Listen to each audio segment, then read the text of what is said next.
We're live, people! After finally being free from the clutches of a somewhat middling Game Boy Advance Castlevania game, we're playing something actually good this time.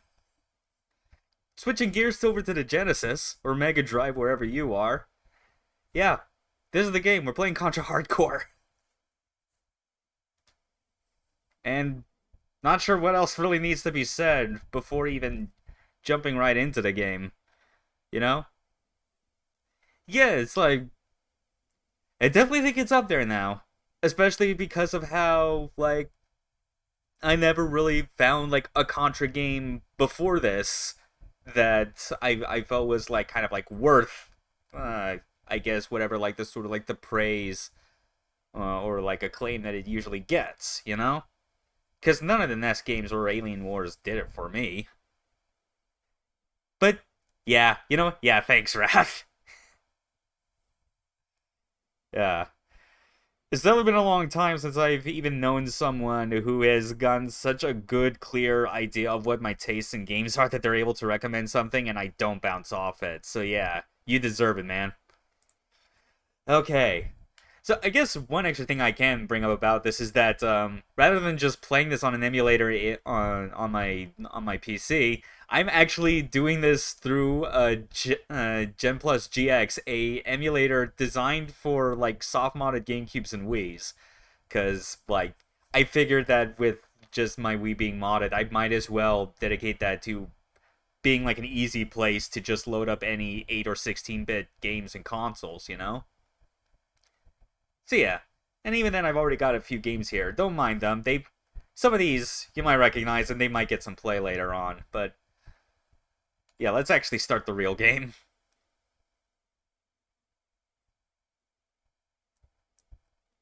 Another extra detail with this is that something I pleasantly discovered is that Contra Hardcore is actually one of the few Genesis games that actually has support for the 6-button pad, which doesn't really amount to much because X, Y, and Z just get dedicated all to the same function, but I find it a lot easier to work with than the original input you would have had to use if you were playing with the default 3-button.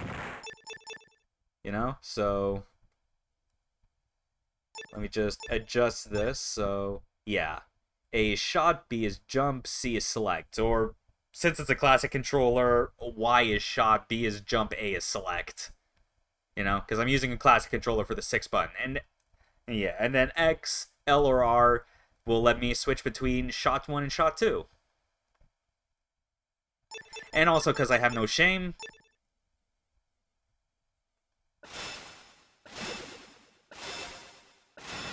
Yeah. It's a very cool sprite warping effect right there. Yo, Don, thanks for making it. Okay. First cool thing about this game, the fact that it's 4 playable characters with different weapons and stats, you know? You got Ray, Sheena, Fang, a wolf dog robot man, and Brownie the robot. So one thing I'm actually doing different than I initially planned for the stream is that I said that I'm going to try and go for all 4 endings, and my original plan when I was practicing was that I do the first ending with Ray, second with Sheena, then Fang, then Brownie, but I'm actually going to go the opposite direction. I'm still going to get the endings I want in that specific order, but we're actually going to start with Brownie first, just to kind of see how easier or harder some of those end sections be when I completely switch to different characters. Plus, Brownie, I think, is a pretty good demonstration of just how surprisingly different this game ends up being compared to other Contras.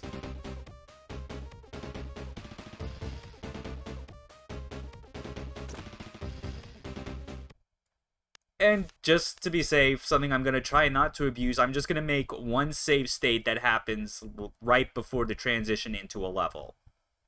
Just in case something goes horribly, horribly wrong, because I do have strategies that pertain to holding on to certain weapons, and I expect in some situations to possibly die.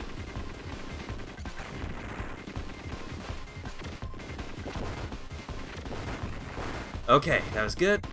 Ah! Okay, that wasn't good.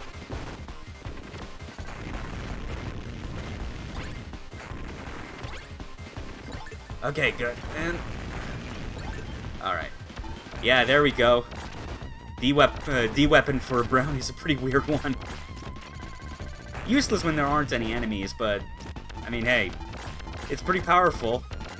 Homing weapons are very valuable in this game, I found in the few runs that I've done practice with.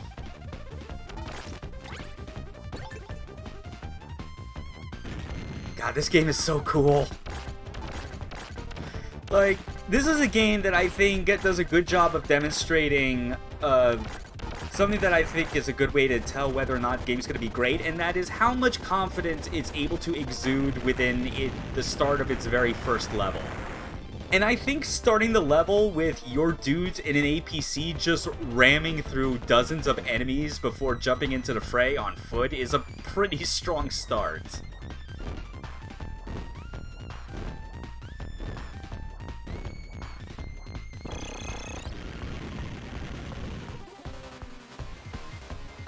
And this music's also pretty good too.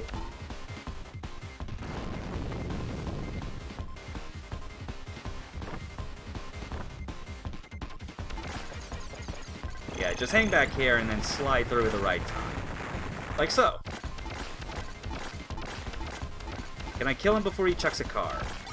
Yeah! Oh, just barely. Nice.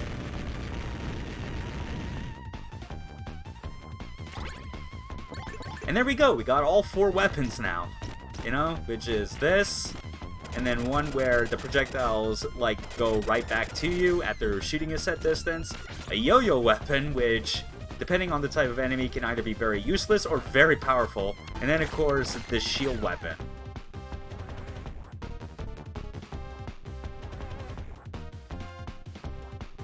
You know, in the case of Contra, I will absolutely agree.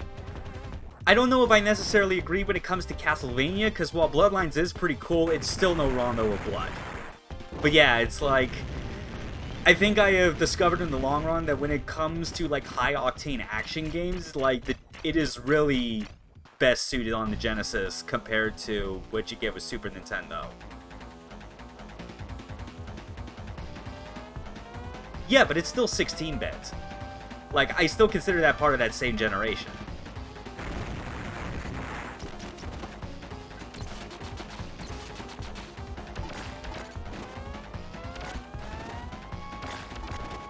I mean, I can see how it could kind of be unfair in Rondo's case just because it was a PC Engine, not just PC Engine CD. It had CD audio, like, even the Genesis didn't have that luxury, you know? It just had its sound chip, which is something that, like, depending on the game, you either learn to love or hate it.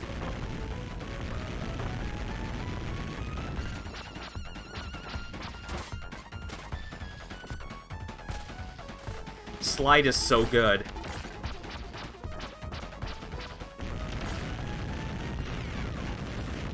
CV4 is kind of underrated. I will agree. I do think it gets... Some of its flack is somewhat deserved in the fact that because of the tools you have, it does become a much easier game than other Castlevanias before and after. But, I mean, it's got an atmosphere. Simon's theme is also, like, super awesome. I love it. Anyway, that was Deadeye Joe. And we're getting a call that the research center is under attack, and we got the first branch point. We know exactly what we're going to do. We're going to go straight to after Deadeye Joe because it has one of my absolute favorite boss fights that I've experienced with this game.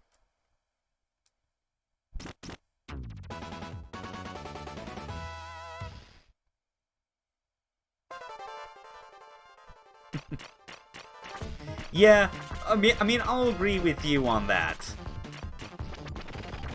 Like Goth Ginger Simon, as based on, like, in Chronicles on the PlayStation, or worse, Castlevania Judgment, is, like, is weird, but I think it kind of, undoes itself as being anything cool or noteworthy, especially when, like, Kojima just reused that general design again when she made Isaac in Curse of Darkness. It's more or less the same. Like, they both have that very bright red hair and look like that they're, like goth BDSM practitioners or something. I don't know. It is so hard to describe what is even going on with Isaac in his design, let alone his whole characterization in that game.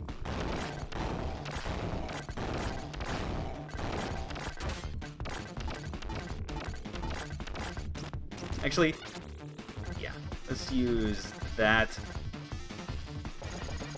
Alright, cool. Mm-hmm.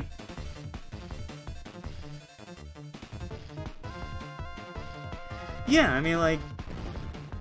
Yeah, I feel like when it comes to protagonists for series that ended up getting entries across multiple platforms, if it's old enough, chances are, like, there's always going to be that the loudest contingent is pretty much always going to be from the Nintendo side, you know?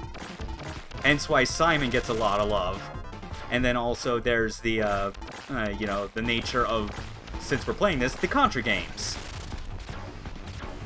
Like prior to the PS2, you know, pretty much like the place to get the game where you played as Lance Bean and Bill Reiser was on Nintendo. Contra, Super C, Alien Wars. I agree, yeah. Though I'll admit I do kind of, Though, even though he's not playable, I would like to count Julius. Just because Julius, just in his, like, whole backstory and whatever, is awesome. He's literally just a Belmont. He's a Castlevania character who already had his adventure and won the hardest. Won harder than any character ever did.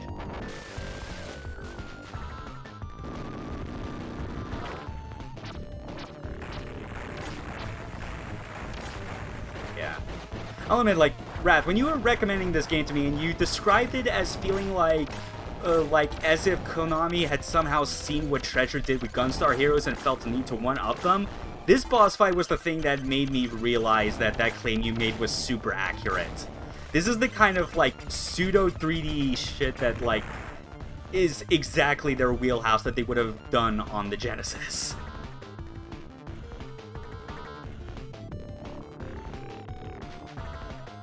And that was the Deadeye Joe fight. At least one of them, because of this game's branching past, he can actually show up later if you don't chase after him.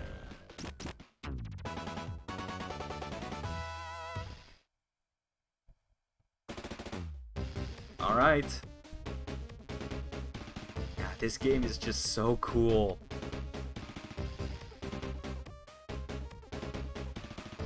Yeah, it's so weird. Like, the whole point, the reason why those Konami devs left to, like, make Treasure is because they straight up felt that, like, working on the same IPs, even the action-y ones like Contra, were getting way too safe for them.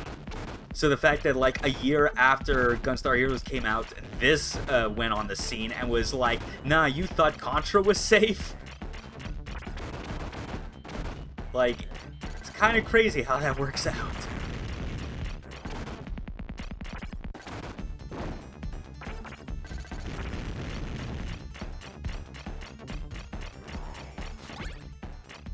Okay, here we go.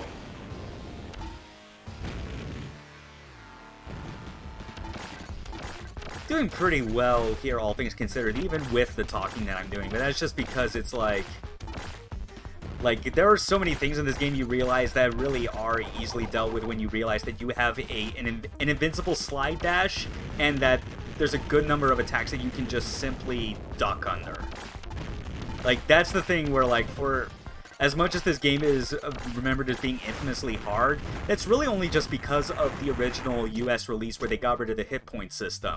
Which I forgot to preface for anyone except Wrath, obviously, because I told them ahead of time that this is the hit point restoration hack for the US version. So those 3 pips that you see underneath shot 1, those are my life points.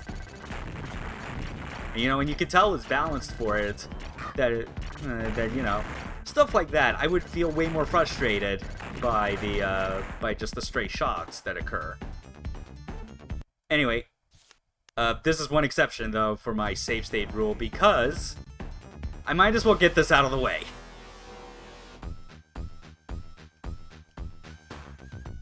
Yeah, man, why not? I'm sure it'll let us back in the main on the main path once we're done with this. Here we go. Yep.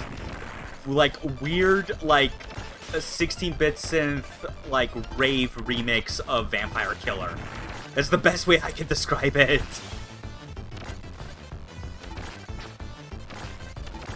Like, I want to know if someone has done, like, a cover of this particular remix to make it sound more like an authentic thing that you'd hear, like, played as a remix in a club. That's what I want to know.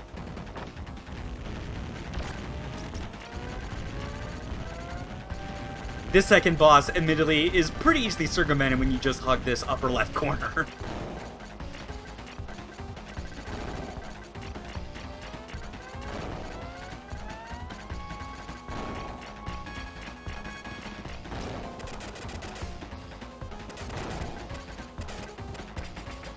There we go.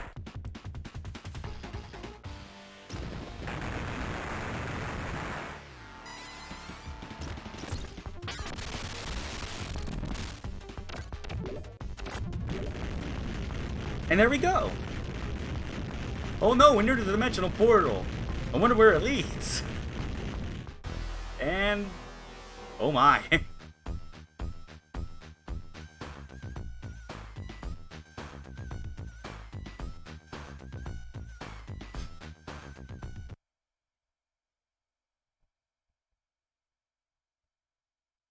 There we go. We are now Brownie, King of the Jungle.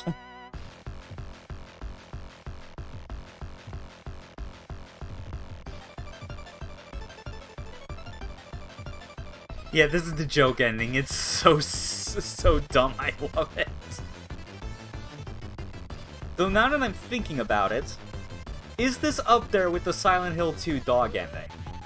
I legitimately want to know what someone would think about that. Because both of these are some of the absolute, like, most hilariously insane, out of left field optional paths you could go on, you know?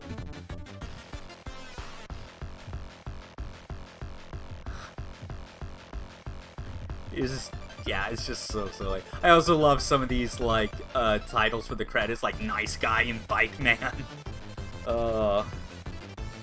I do miss... you know, I get why they did it then and why they don't do it anymore now, because video games are seen as a legit entertainment business and, like, art form these days. But I still got a fondness for seeing all the silly aliases that developers from this time would like list themselves as in the credits. Especially when it got to like Treasure. Because Hideyuki Suganami, who was like an employee there, like I know had two. He usually went by Nami or as Choco Monkey, or some variant of that, like Choco Monkey DX. Even though there were also some games where he would actually just put his full name on there. So yeah, that's it, but, oh. I didn't make any inputs just because, and my Wii Remote just turned off automatically, but that's fine. Let's actually get back to the main path.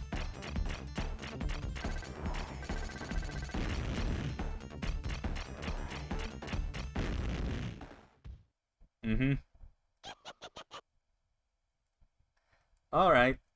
Time for the Neumann fight.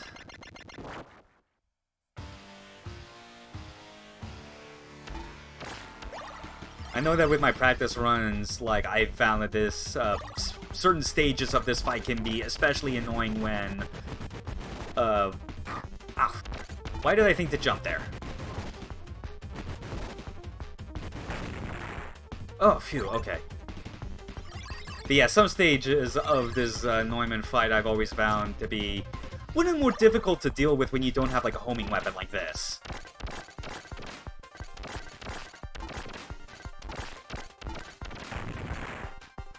Alright, so far so good. Oh, really? Like, Cuphead also pulls some inspiration from Contra Hardcore. That's cool.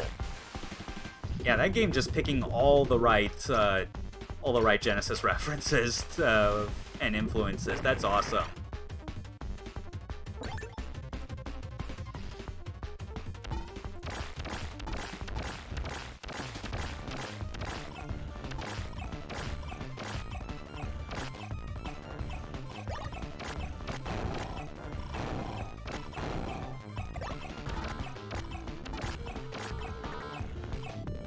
Mm-hmm.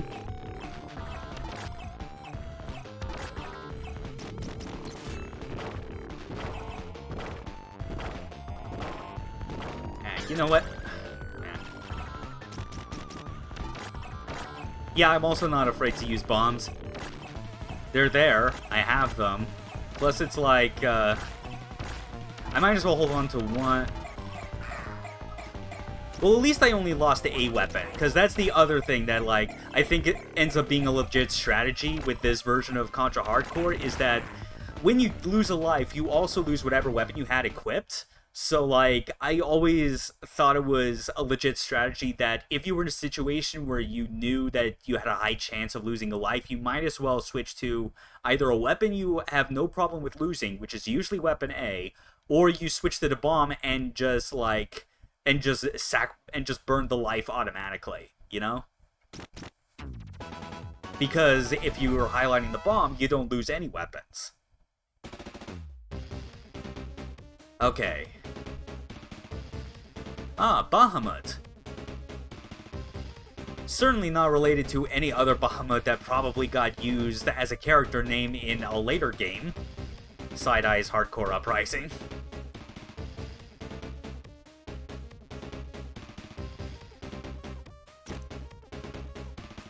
Okay. Now for another save. And now also, I'm pretty sure that of the weapon drops that happen at the start of this level, I get A anyway. So, that's fine.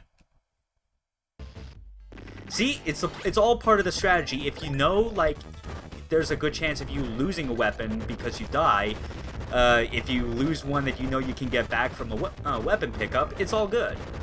You know? Like, these games may have a very reflexive element to them, but there's benefits to memorization and strategy.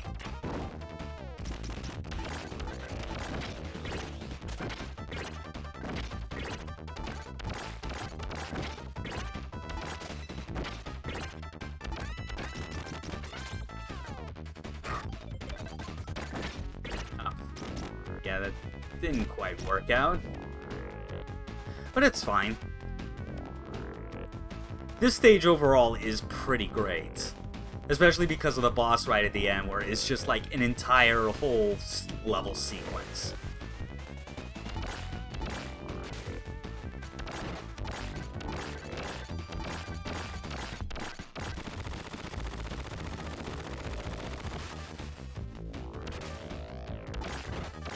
Come on, die, and... okay. Still dodge that. Now, this next part I know is very tricky, and I've had issues being able to get through without any damage, because it's like, you have no choice but to memorize where these balls are going to drop from, and then move out of the way at the right time.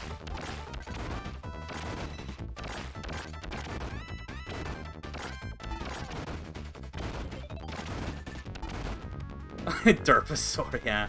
Oh hey, look at that! I actually got through without taking damage. Lucky me. We're on a really good roll with this right now.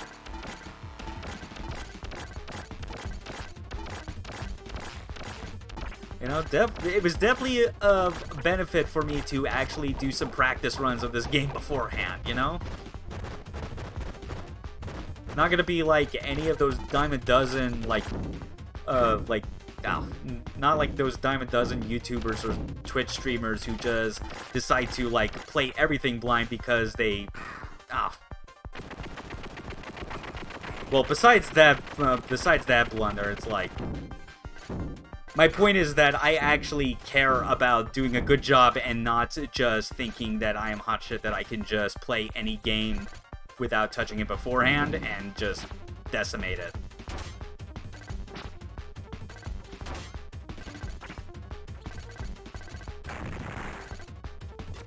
Alright, second phase, though. We got this. Yeah, I think I'll actually use B weapon here.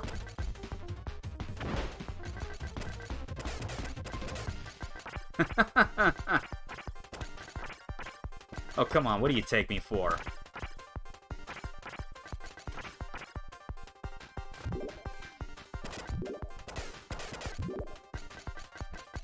Okay, here's the final phase. Normally, this last part would be a whole lot easier if I just had my D shot, but okay, that still gets it.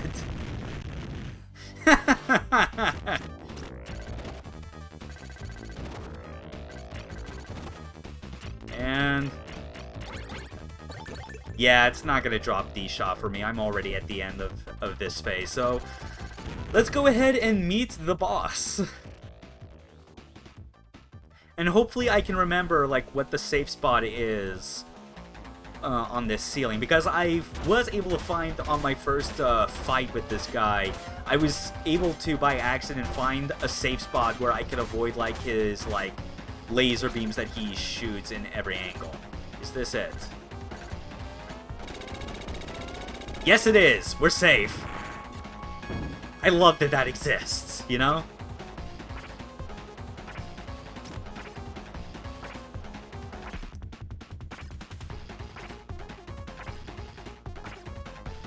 This right up here is definitely up there with, like, my favorite bosses in Contra Hardcore by a mile. Because it's like, it's so many different phases, and they all correlate to, like, a different part of the environment that you're in. This one isn't even about shooting him. Like, you can, but it knocks him all over the place, and that can potentially make it harder to avoid the helicopter blades as they're, like, grinding against the wall.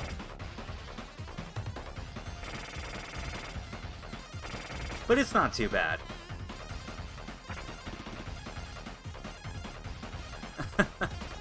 To be fair, I don't even consider this to be an analog to 7 Force.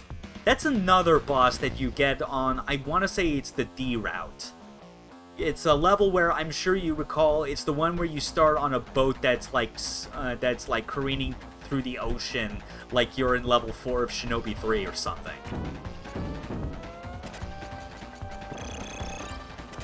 Because the boss that you fight on that particular level, that feels more like 7 Force with like a touch of Getter Robo. Because it's 3 different robots that are all combining into one in different formations. And that's cool, because I absolutely love Getter Robo.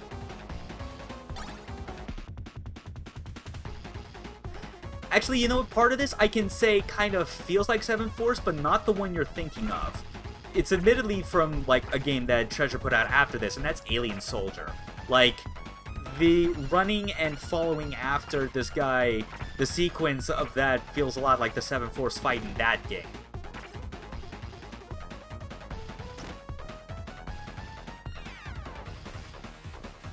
But yeah, we're doing very well here.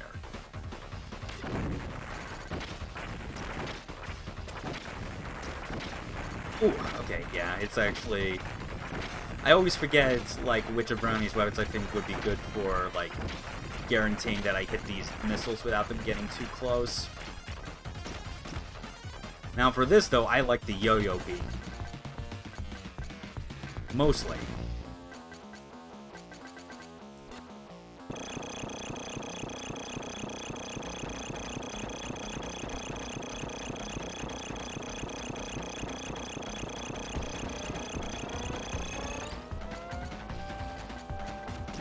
Actually, I might still, Actually, that might be better as far as... I don't think... Well, actually, I don't even know if that's, like, just as damaging or not. Because it's, like... Because all the other weapons that Brownie has do a lot to, like, make it knock back. But this might be a bit safer, especially when it gets to the, when it starts aiming upward.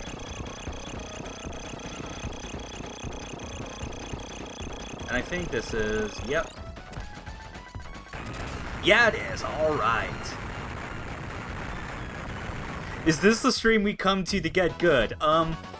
Hopefully. I mean, I'd be kind of surprised considering that I've only really been playing this game, like, since the halfway through this week. But hey, if I manage to impart some wisdom about Contra Hardcore on other people, then, hey, that's good. I'd be down with that. Oh no, the doctor was evil all along.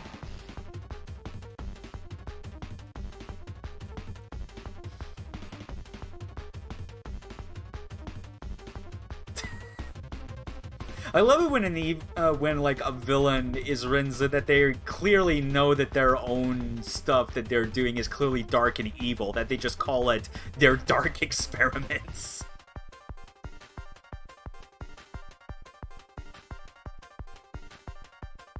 Yeah, it is so weird, especially with like Genesis titles back then that just like in the process of being released outside of Japan just got their like difficulty balance butchered in the name of fighting against game rentals. Like, it's ridiculous. You know? It's also why, like, of the Genesis ROMs that I have on this emulator, I have the Japanese version of Castlevania Bloodlines, of which it is called, simply put, Vampire Killer.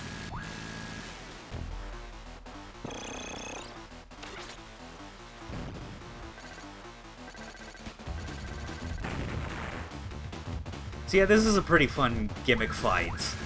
Just this dude conducting the Fly-esque experiments.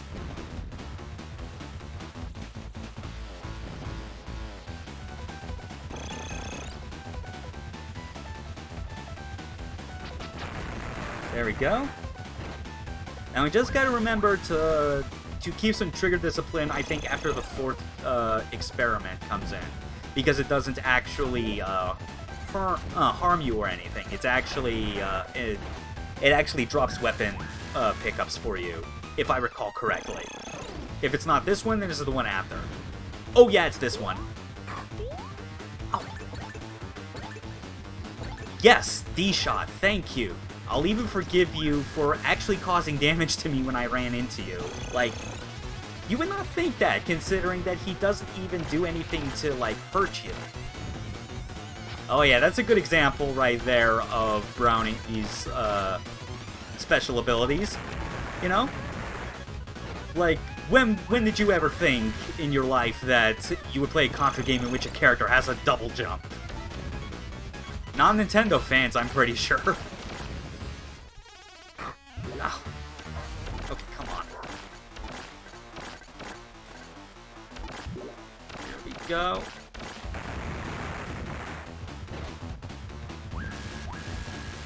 Oh god, that's right, yes. Super Ghouls and Ghosts, I guess, did have that. Yeah. But then again, that's also Ghouls and Ghosts. Like, it's designed to be, like, the ultimate video game representation of testicular torture. Oh, god damn it, no. Ugh.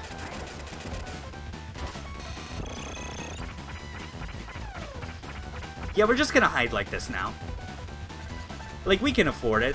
I mean, Brownie's hitboxes, like, even his standing jump, technically, like his standing hitbox, I should say, is basically the equivalent of any of the other characters when they're crouching. That's insane when you think about it that way, you know? And when you just crouch with him, he gets even more of a smaller hitbox.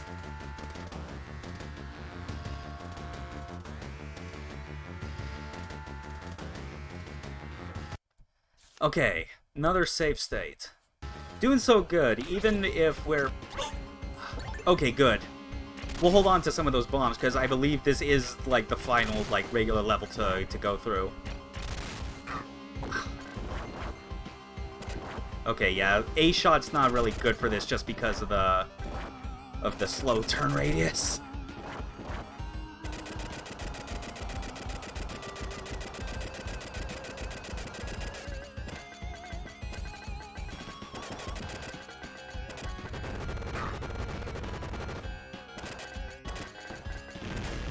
Okay, that's fine.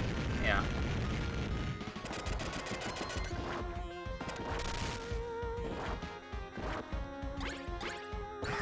Oh, no. Well, at least I got D-shot back.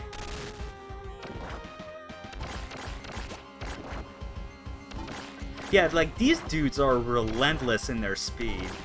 Even with, like, the brief practice runs I did, like, I had a lot of trouble being able to, like, get through these without, like, having to reload save states constantly.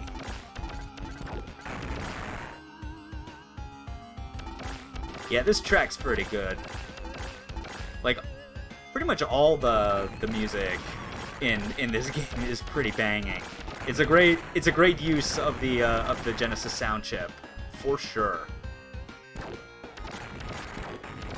Unfortunately, D-Shot just completely like cancels out those like alien turrets projectiles. That's nice.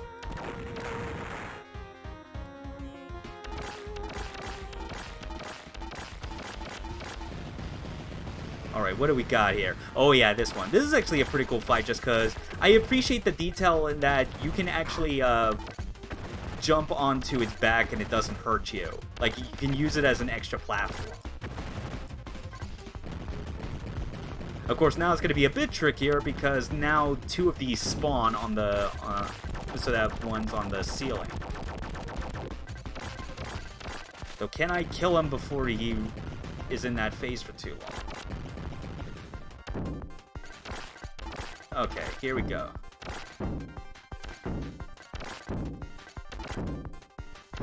Oh yeah, we got this.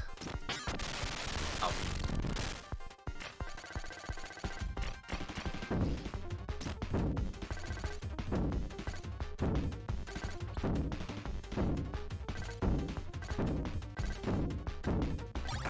Nice.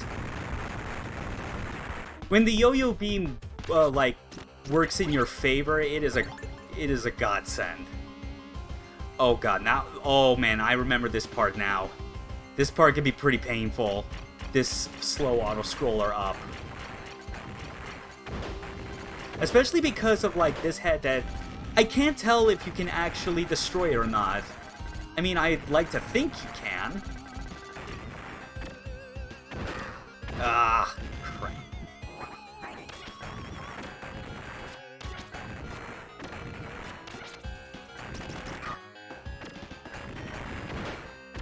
Yeah, I'm probably gonna, like, still die a couple times, but fortunately that's why I have all these extra lives, but ideally I want to, like, hold on to my C and D weapons before the final boss, because they'll have use.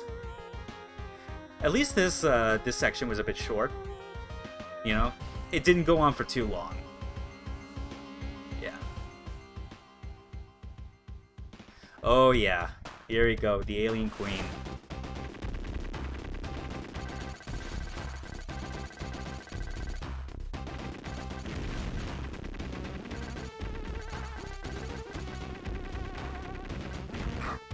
Ah, no, no, no, no, no, no, no, no.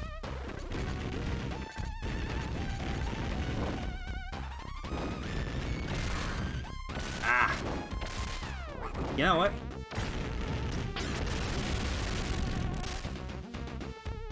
Yeah, let's just, like, get as much of this phase out of the way because I have a lot easier time dealing with the second one. Where it reveals the heart.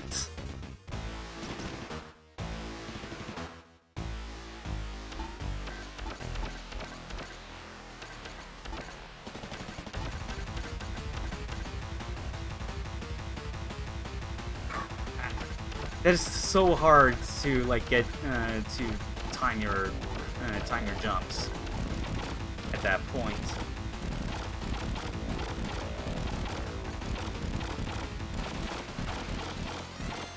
Come on, what you got? You can't stop me.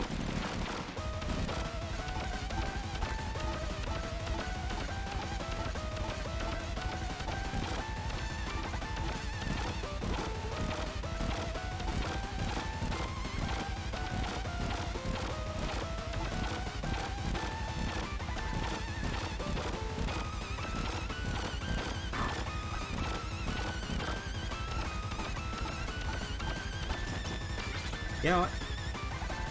Or not, actually. Yeah. Oh yeah, we got her!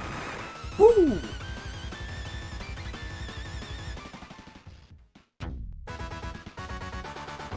And that jingle is how you know you have completed the game. You know? It's slightly different, but it's there to show you that, yeah, it's not just stage clear, it's game clear.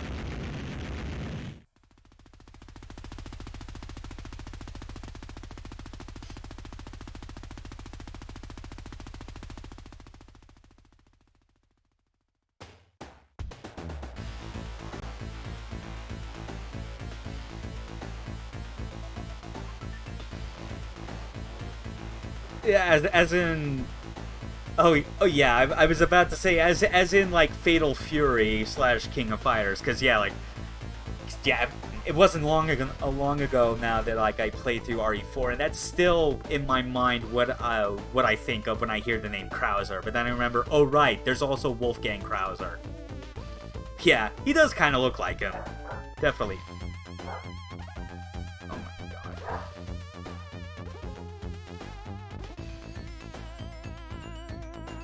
Okay, so that's Route A, 1 of 4, plus the joke ending we did. Yeah, that was definitely, yeah, I think, like, because I already played through these 4 routes before this stream, but I did it with the characters in the opposite order, but this one definitely feels like it's designed to be the easiest, no matter which character you use. So I imagine when I get to Route D and I'm using Ray, I'm still going to have just as much of a difficult time with some segments as I did when I was using Brownie. But hey, since we're working backwards, that also means that next character we use is straight up, it's going to be Fang. Who I think might actually be, it's kind of like a pseudo bad end. Kinda, like pseudo bad end, pseudo sequel tease, I guess, assuming that they wanted to like keep using the character or not. But yeah, because it's like other routes in this game, Bahamut clearly gets it. Like he's straight up, you kill him, or other things kill him. Yeah, because I feel like with at least with the ordering I saw when I was looking through online, I do think ending D really is meant to be more like the actual legit ending, because of how everything dies.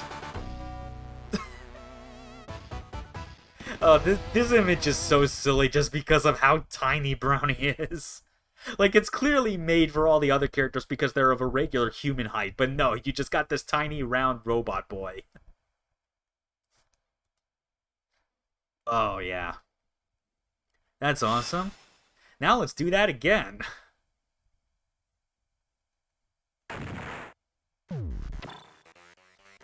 Okay.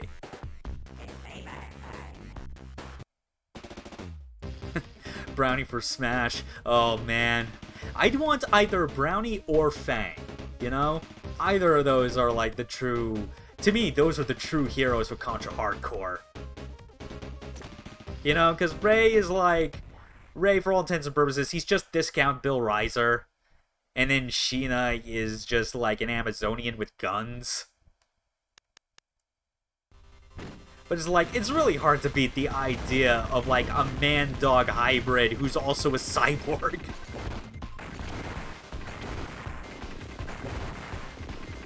Ah.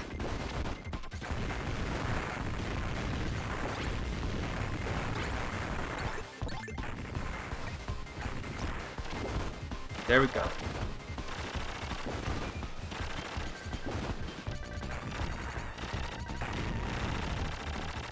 So far, so good. Oh yeah, and this is basically... The thing I love about Brownie is that he's got like 2 weapons that are basically like melee, except like somewhat long range still, because it's a Contra game, you have to shoot. But like, his B and D weapons are designed so that they only fire forward, but they are the most powerful things imaginable because he's just punching them with like psychic projections and fire.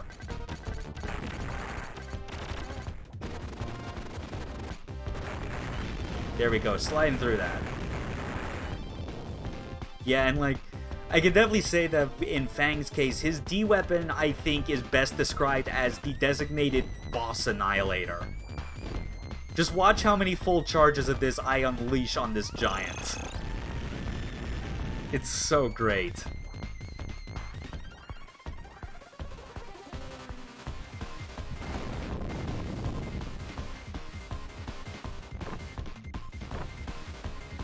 That's 1, 2, and 3. Like I said, boss annihilator. Oh yeah, and B is just like a punch that emits a ring of fire, and then he has a flamethrower. He's definitely like the most challenging character I found to use. but it's worth it just for how absolutely busted his kit is. Yeah.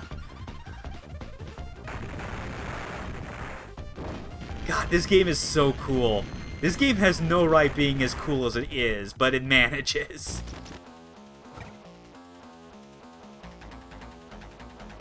Now watch how quickly this goes.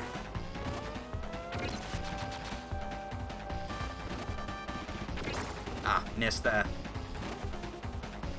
And again. Ah.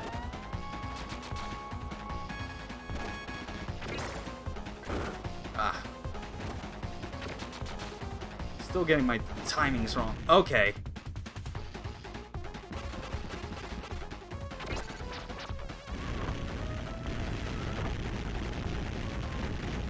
See, look at that! His second phase, he didn't really have much to do.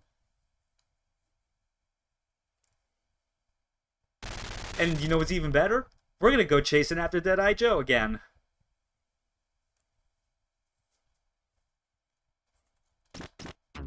There we go. Yeah, this is gonna be real silly, as you can tell. I mean, look how absolutely absurd his A weapon is. Like, they're all designed to be like, oh, like the standard like Vulcan straight shooting type deal, you know?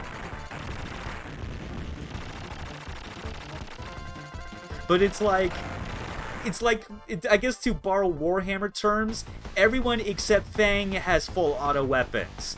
In the case of Fang's A weapon, he has fuller auto.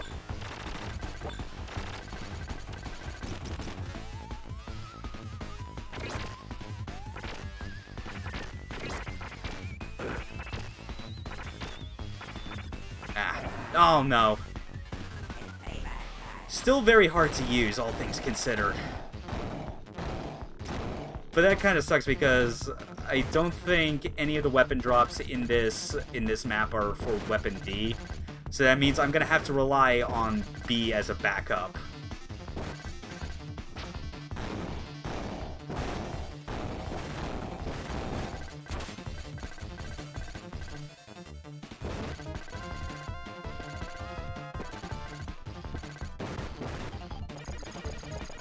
Yeah, it didn't go nearly quite as well. And, oh god, I actually just realized I didn't even make a save state before this. Oh shit, I guess I'm somehow that confident? I don't know. But now it's gonna be a bit more tricky because I'm gonna have to do a lot of, like, specific timing with my jumps to get through this next fight. Yeah, only A and C shots. I don't get my God Punch back. Oh, that was close. Like, the timing, the gap between those is so devious because it's like, you have to jump over one, land, and then immediately jump over the remaining two.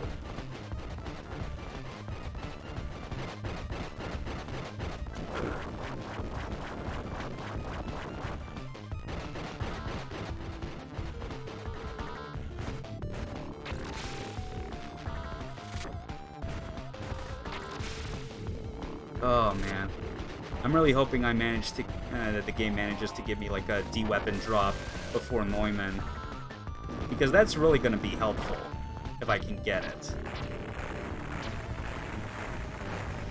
Because the thing you might notice already with Fang is that none of his weapons have homing capabilities. Like, his gimmick is that he has the most powerful punches in the Contra universes.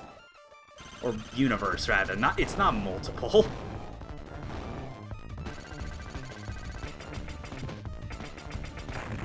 But hey, we still made it through just fine.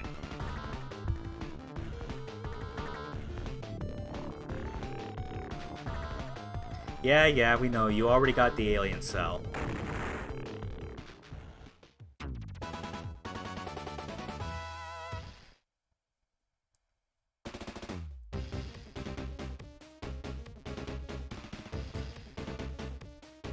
Okay.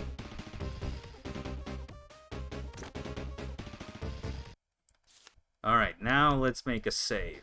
Proper. Yeah, only CNA shots. Yeah, like it actually tries to be more upfront with the fact there's an actual story with characters who talk.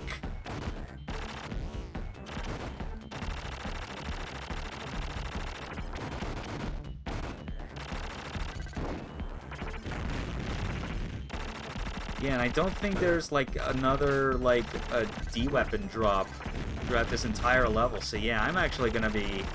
I'm gonna be having a bit of a disadvantage going into Neumann.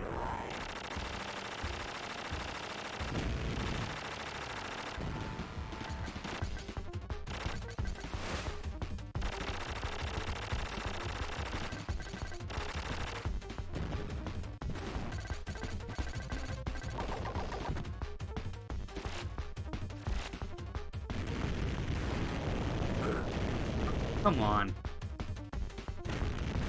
Actually, you know what? I think in light of the fact that I do not have the D shot, I'm probably just gonna instead rely on just using my 2 bombs to get it over with. Because it's kind of cool in a way, but at the same time, like, it's not my favorite boss. Because there's, like, real annoying factors with regards to, like, actually managing to hit it.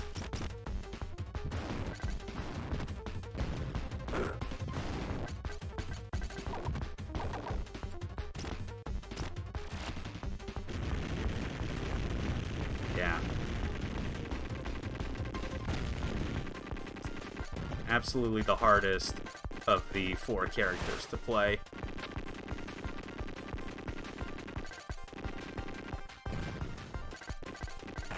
There we go, finally. Oh, man.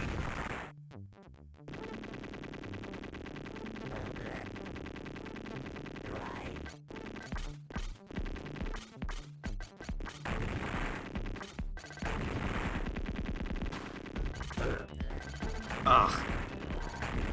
Okay, that's kind of lame, just the fact that you can... Even though they're supposed to be in the wall, like, you just run in... You can physically run into them and that deals damage. Yeah, that's kind of not cool. Yeah, we got guns, but whatever. We're Fang. We're just gonna punch these doors down.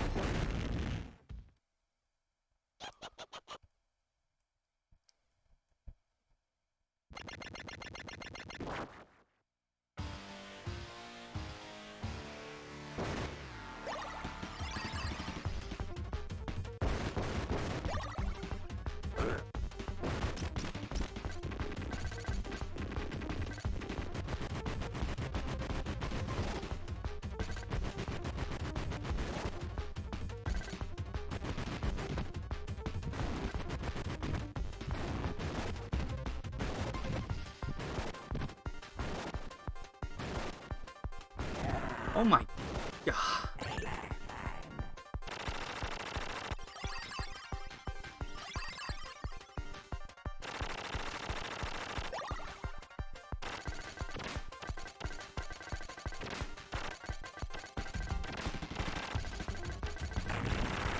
There we go.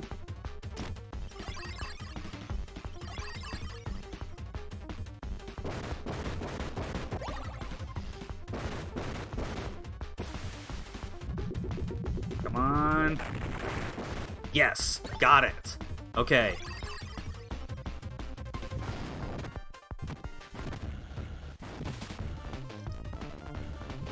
Whew.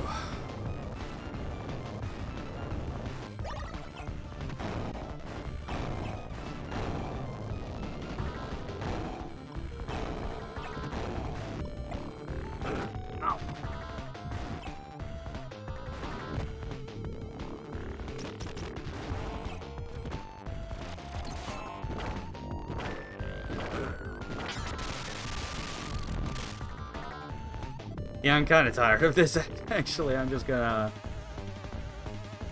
just dump all of my bombs on Neumann. Yeah. Besides, next level's more fun anyway.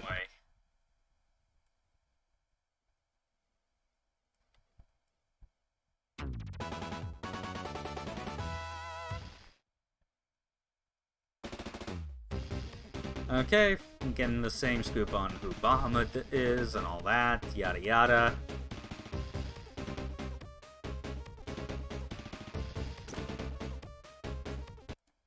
Yeah, even with the save states I'm making as a backup, I've not had to, like, reload any of them save for, like, the secret ending, you know? Finally! D-shot!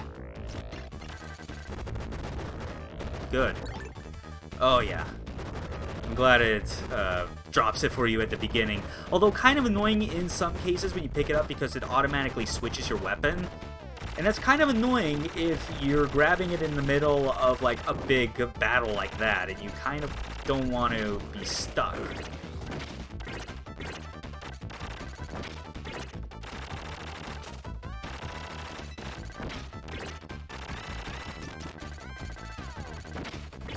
There we go. Now that we got our boss annihilator back, what an opportune time. Yeah, that's probably tradition, yeah. It makes sense. Like, yeah.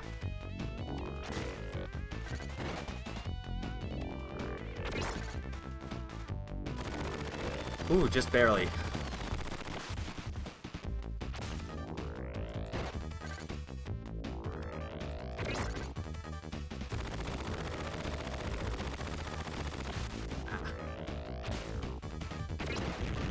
There we go. Okay, now this one I remember because of the lack of lock-on weapons for Fang. The spinny balls that ride up this Derposaurus is especially annoying.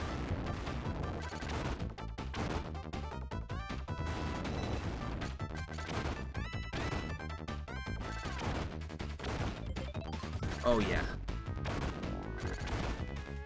There we go. Not bad. Ah, back in my element.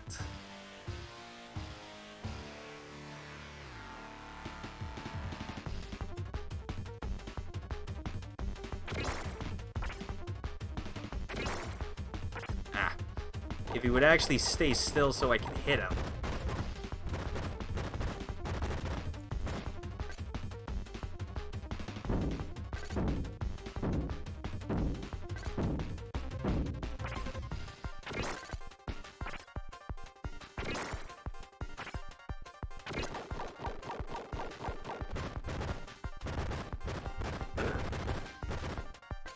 Okay, no, actually...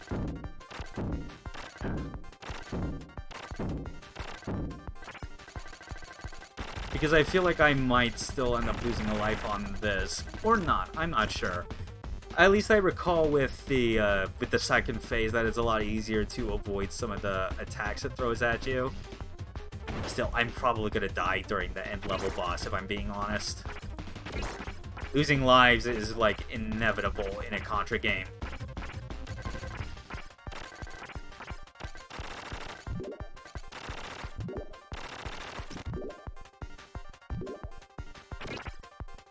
Okay, yeah. It's on the final stretch. Come on, man, what you got?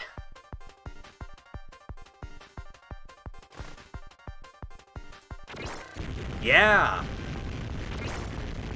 Oh, you shut your goddamn mouth, Wrath! We don't need to hear that filth being spread in this good Twitch channel. No, sir. Alright.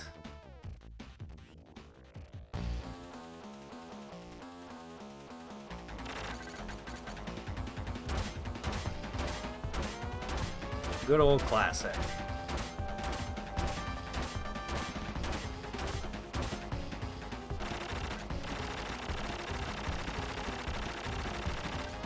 Oh wait, I don't think this is entirely close enough to it or not. Oh wait, now I get it! Oh, I never realized! Of course, that's the whole gimmick of this, is that your firepower is designed to, like, make this thing spin around. That's the whole idea. So, like, naturally, like, it's firing in all 8 directions is because you're shooting at the core, which is causing it to spin. Oh my goodness, that did not click with me at all in all of the runs I've done of this game up till now. That's actually genius. Oh man, that changes everything. I've actually got to think now about, you know, it will probably make the phase itself go longer, but it might be worth it, like, when it looks like it's about to fire projectiles, I should just, like, shoot in order to make it fire in a direction away from me. Oh, that is genius. This whole boss is genius. Thought you were a hardcore FromSoft fan, though. I am, except, you know, all those others that claim to be FromSoft fans, of course, have never played anything that was older than 2009. Real FromSoft fans know what true, like sadism is from that company if they played Armored Core Last Raven.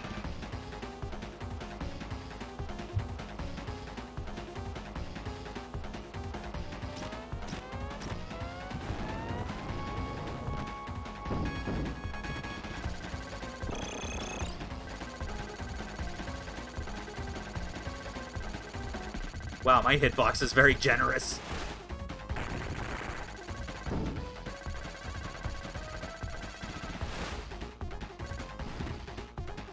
I believe I am legally obligated to, like, not answer that question, Raph. If anything, I feel like that type of question is absolutely insulting.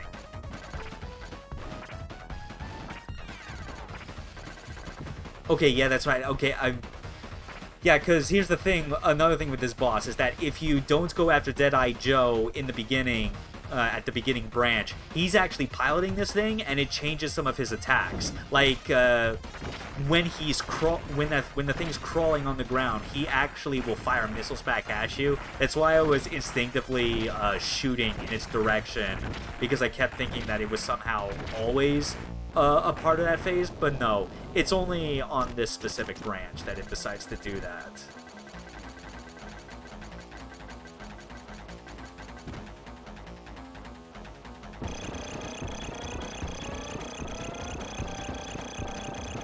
Really cool wave motion beam effect on that attack. I have to admit, it looks pretty good. Gives you the illusion that it is actually 3 beams rotating on itself.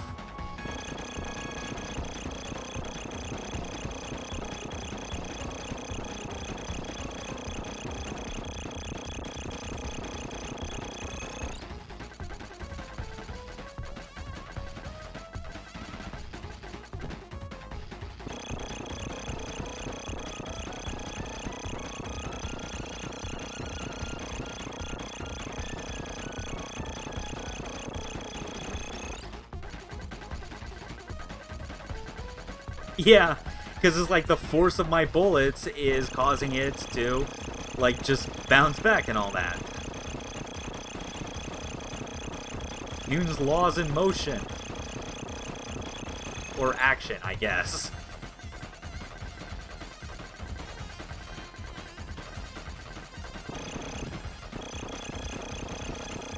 But yeah, like, the whole, like, rebounding from the impact of your shots is a really cool gimmick that I like.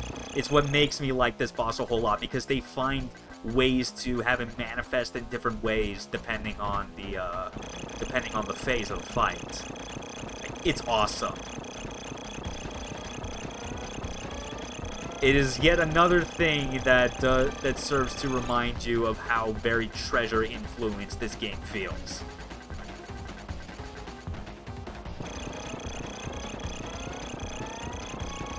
Oh wait, I've been playing it safe like this entire time. I could have just charged this up.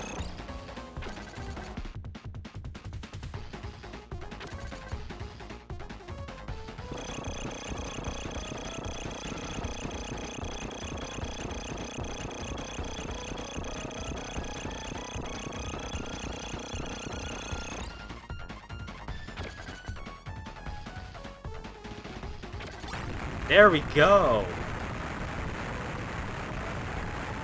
That's awesome.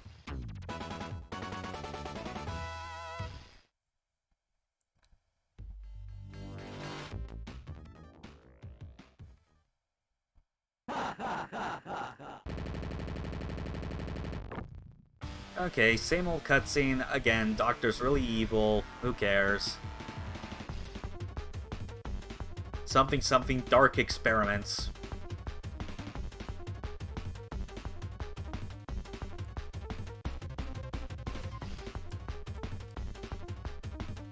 So now here's the final branch we take to get us onto Route B, in which we have to surrender.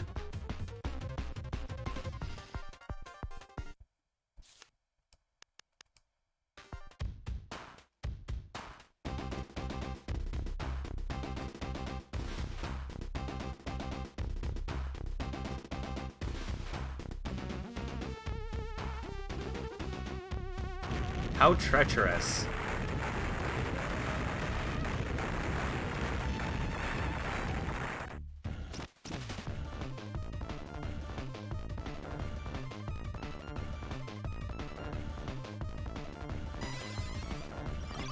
Okay, here we go.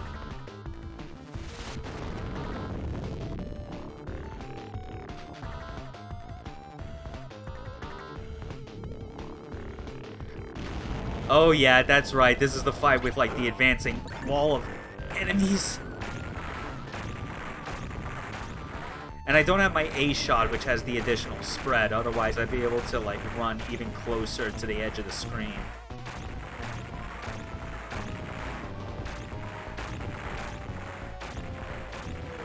Gotta play it very carefully. Ooh, that was close. Yeah, I can imagine this being a huge pain if you were stuck with, like, the US version.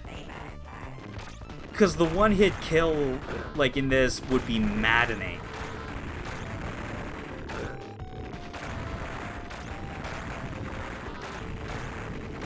Yeah, I'm just sticking with the, with my default pea shooter for now. I want to save my other weapons. I need them.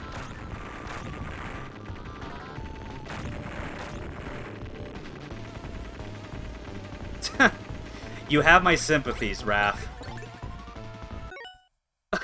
Jeez. But you have to ask yourself as well, was that really worth it?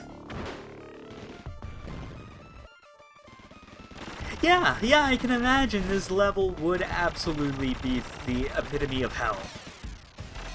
Just that advancing wall.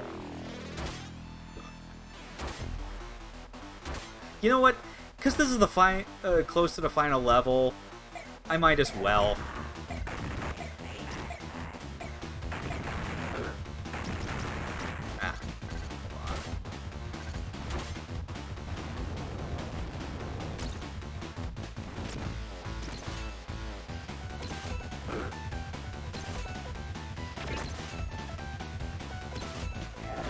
Oh no. Oh, what was I thinking?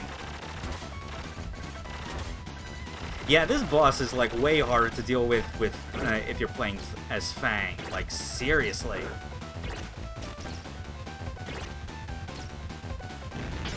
Okay, you know what, actually?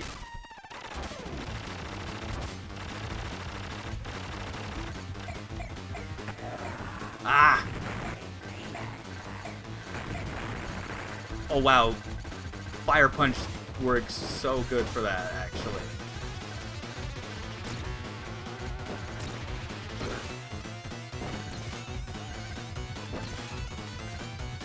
Whoa.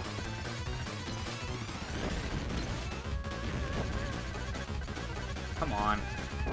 Die already. I am literally punching rings of fire at you.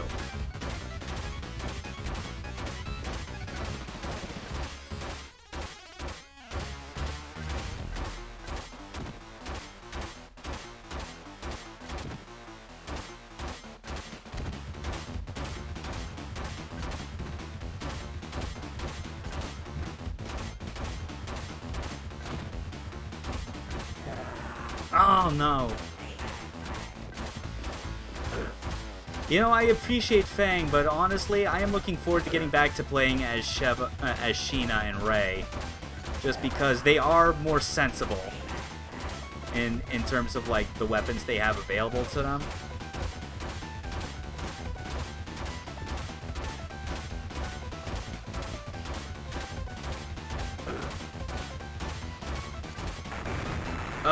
finally. Oh my goodness.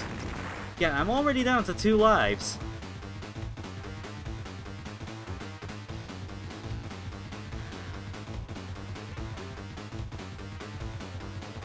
Ah, yes, space.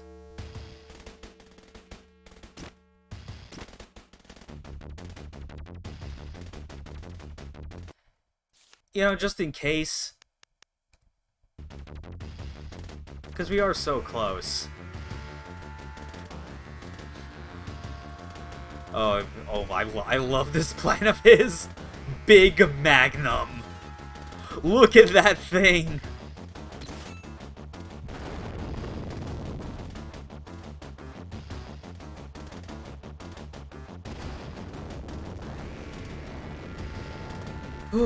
Okay.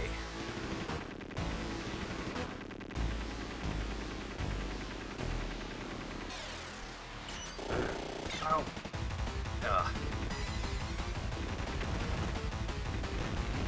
I'll admit, I do find the controls for, like, going along, like, the wall and ceilings to be just a bit finicky.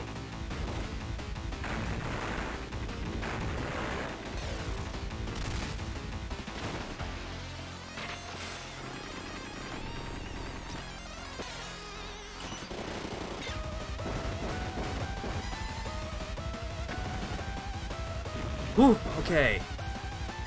Still, this is a cool boss, all things considered, just because it does give you a lot of room to make use of your wall and, like, ceiling climbing stuff, you know?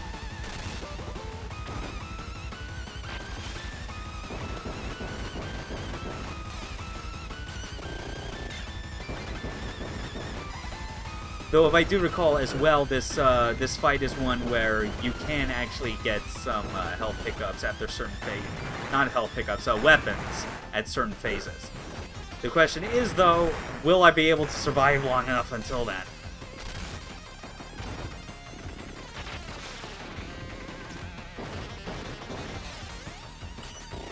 No! Oh, no, this is bad. Ugh.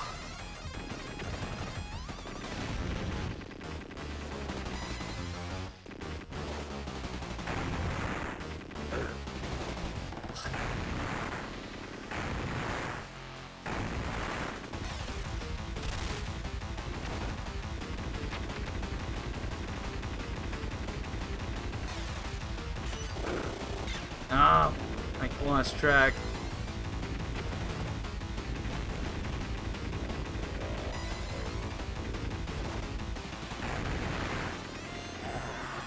Ah, no, I'm doing that again. Yeah, this is surprisingly a lot harder than I was expecting using Fang instead of Sheena, which is what I initially did with my practice runs.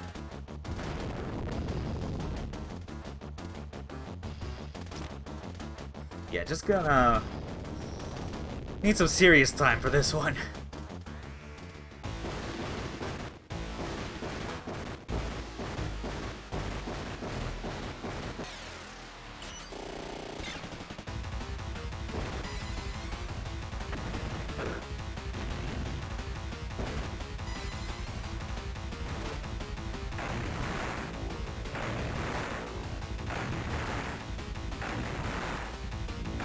Whew, okay. Yeah, that's what I was missing. I needed to do the slide when it wants me to go from the far end of the platform all the way to the other.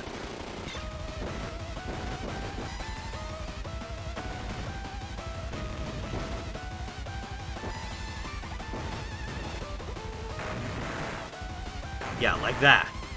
And that. Almost that, but definitely that.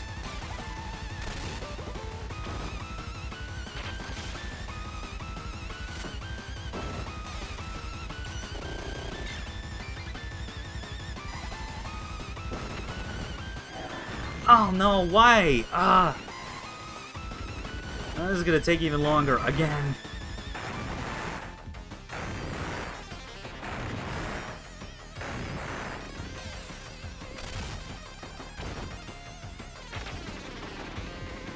Come on. Yes! That's the first phase! A shot, I'll take it! Ooh, ooh. Okay. Oh no. Oh, ah. Dang it, why was I still on shot 2?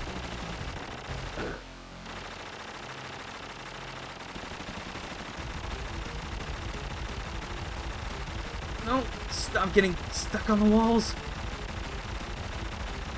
Oh yeah, I am way more used to this fight when I actually have a character that has weapons with homing capabilities. No,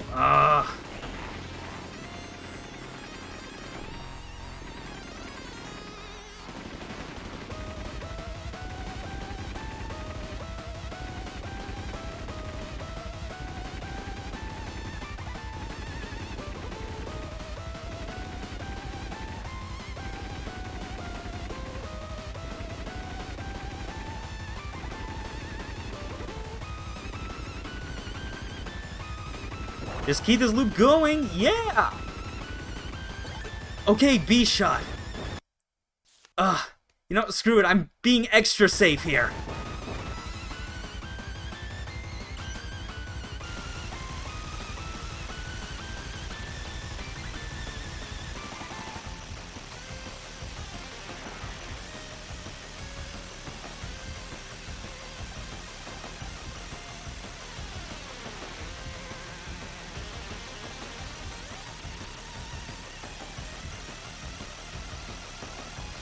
Whew. Okay. 0 lives left. Only 3 health points. Yeah! Let's go! Alright! Whew. Yeah, I am a king. I'm a wolf dog robot man king. Oh, man, I'm thirsty.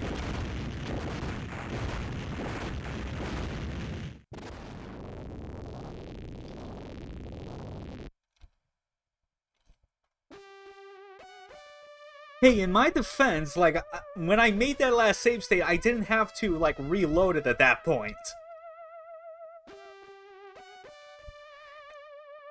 Yeah. Oh, I do like that final boss.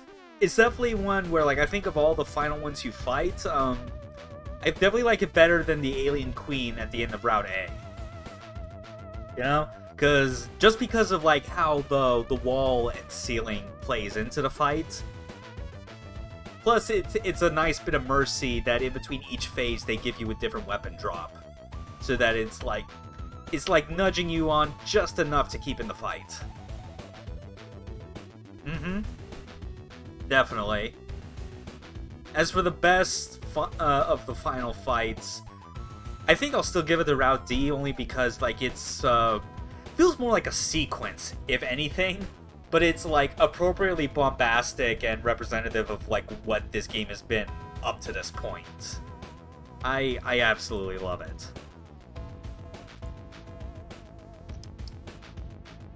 Whew.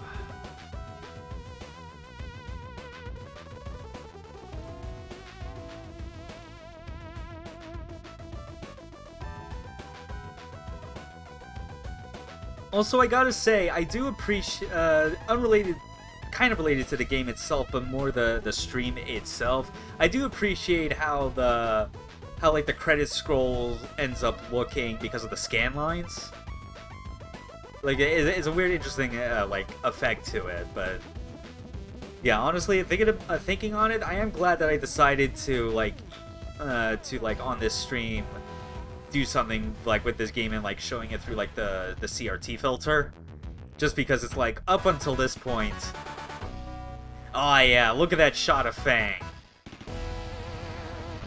But yeah, it's like up until this point, I'd really only used this filter for stuff like Eternal Darkness, Jet Set Radio, and RE4, the GameCube version. So it's like it had pretty much already been for like for 3D games, like pre-HD, and I had never really like thrown a proper 2D like 16-bit game through this. But it looks really nice, especially with the color correction I've done. Is it's still, I do think it's gotten me a bit closer to getting like that actual CRT look. In lieu of just getting a high quality camera and shoving it in front of a CRT. But anyway, third playthrough time. Time for Sheena.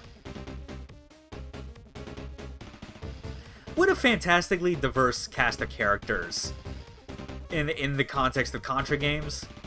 Because it's like, because you look at all like the classic Contras on like Nintendo systems, it's always Lance and Bill, you know? It's your XPs of Stallone and Schwarzenegger. But here it's like, nah man, we got men, women, animals, and robots as part of the hardcore.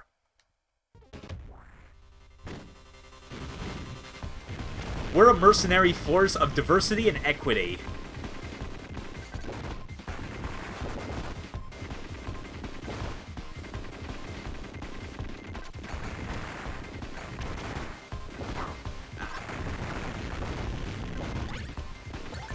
Oh yeah. Oh yeah, these spread lock-on lasers are so good. This is definitely one of the reasons why like it's still fun to pick Sheena. Even if you think Brownie's mobility is the best and Fang's ability to punch things to death is awesome, there's still reasons to pick the first two characters, Sheena and Ray. Like they are all so good in terms of like what options they have. It's insane. Oh yeah. Oh man. That would be the day if Contra decided to like add a character, or like a playable character that was a Carl Weathers XP, so you could actually say that you have a black playable character in Contra. That would be a big win. I would be so down for that.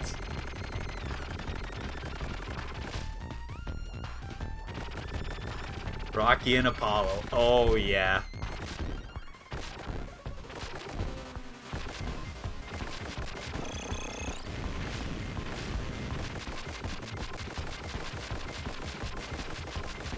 Also still really appreciated just how, you know, to go along with the characters' diverse, like, you know, like stats and whatnot, that they do have, you know, very different weapons.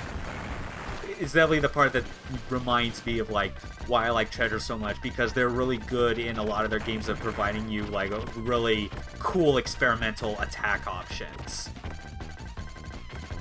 You know, because Gunstar has, you know, like, its weapon combinations.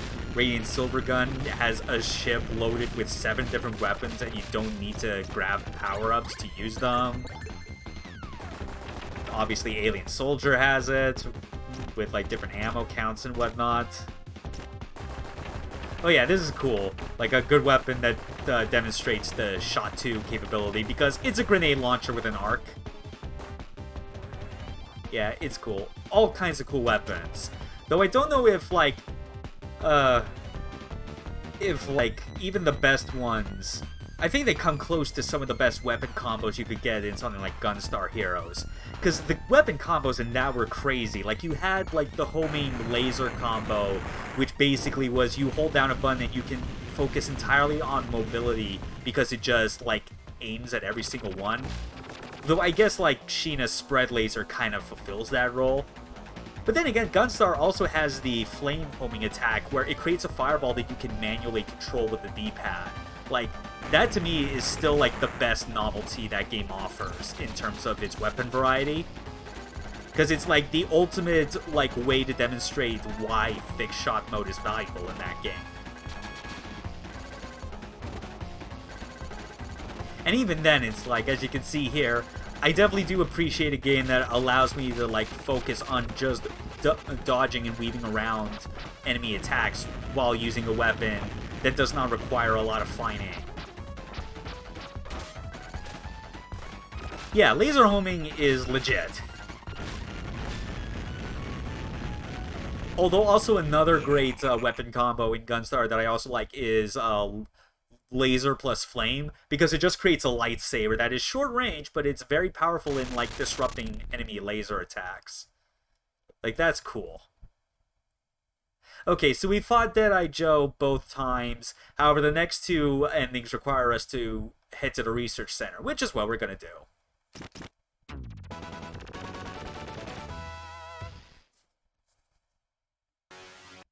Okay. This is a fun segment. Because you go through the Deadeye Joe segment and you're like, oh, you're gonna be on your hover bike again for the whole duration. Nope. You're gonna hitch a ride with a gunship.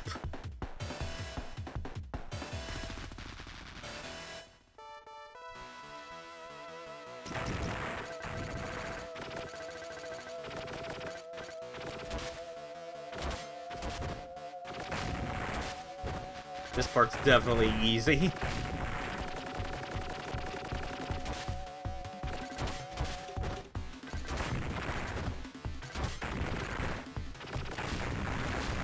Alright.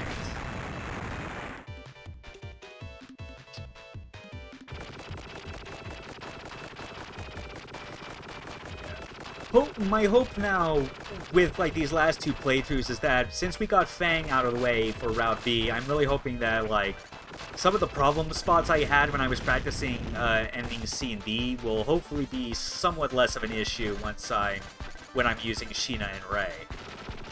Because admittedly we're now at the point where their weapons are more standard, but they still got a lot of great kind of crazy applications to them.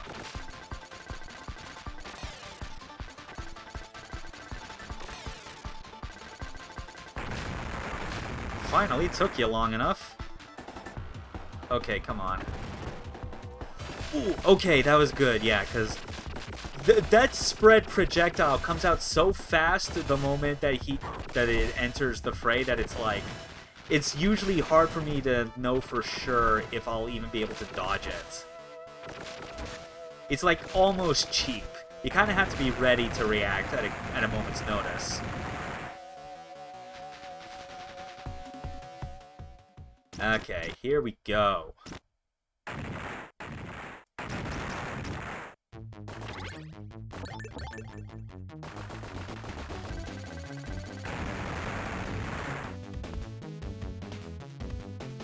Sup, scientist?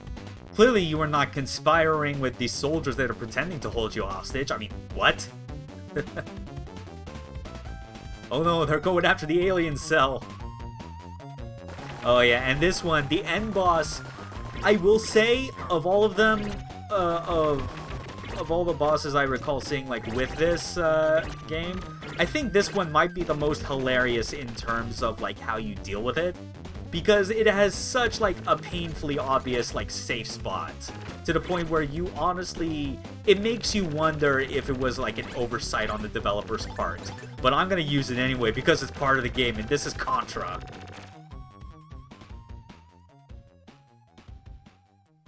Oh no. Yeah. This is one where, if I recall, this was actually on the box art for the North American version. So yeah, fixed shots right in this corner, and we are going to be perfectly safe because the joints of the arms somehow do not count as a hitbox against us. That's funny.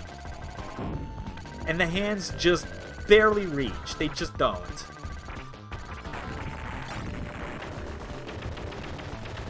This is so silly. Oh yeah, there we go.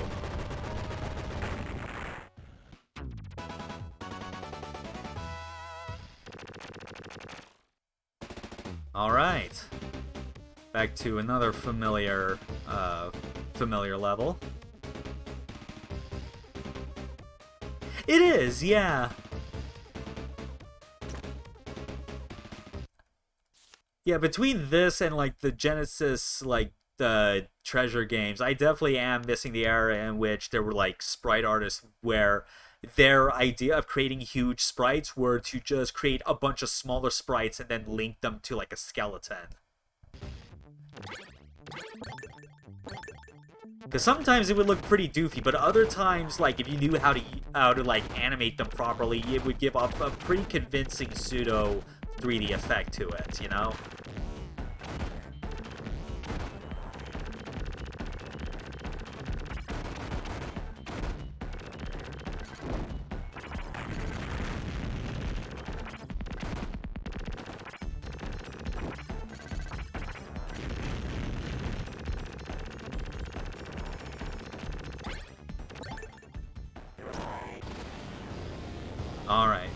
Let's see how grenades fare from this angle.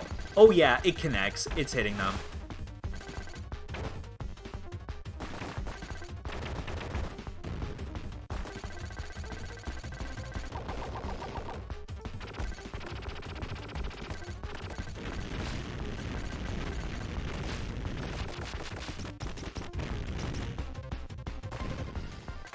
There we go. Smart use of weapons right there. Even though we could have just kept using the D weapon for literally everything, it's still practical to make use of your entire arsenal. God, now this is just making me even more excited to eventually get around to Shattered Soldier and Neo Contra. Just because, like, with Shattered Soldier, like, that you have all three weapons right out the gate, and they're always with you, so you naturally, like, the bosses are naturally designed for you to always have them, and, like, use them in specific spots. And then Neo ends up with, like, different weapon sets that you can switch between, like, as Gradius 5, you know? That's awesome. And I like Gradius 5, so that's, like, extra points in its favor, I'd say.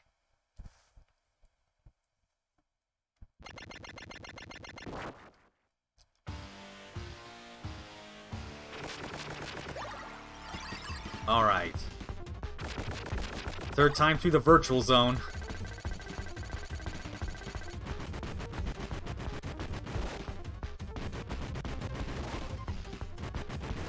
Ah. Okay, good.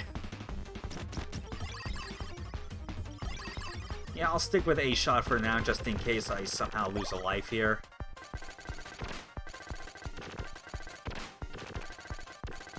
Yeah, funny how it is, like, I've not lost a single life playing as Sheena yet. It kinda is, yeah. I mean, I think still, it's more so that Shattered Soldier is getting its due more than Neo. Like, the only, like, places where I'm seeing, like, any amount of, like, any amount of huge fervor for Neo Contra is Gigaboots. Because of course. Then again, like, Gigaboots already has, like, a huge fervor for the Bouncer, in a way that feels, like, frighteningly similar to the fervor I have over Devil's Third. Like, it is... Or maybe more accurately, maybe something like Left Alive. Like, it's clearly them just having so much knowledge about, like, a game that they should not be spending that much amount of time with. But they do anyway.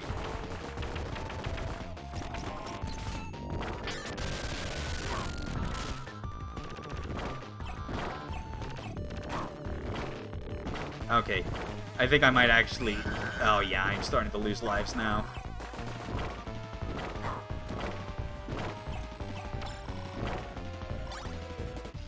Yeah, this boss, like, again, like I've demonstrated, it is very hard to deal with if you, like, do not have a homing weapon of any kind. Like, it requires a whole lot more, like, careful timing with... Oh, screw it. A lot more careful timing with, like, very linear shots and whatnot, you know? Okay. But it's fine, you know? Because we already know at the start of the next level we can get a D-shot pickup. It's fine.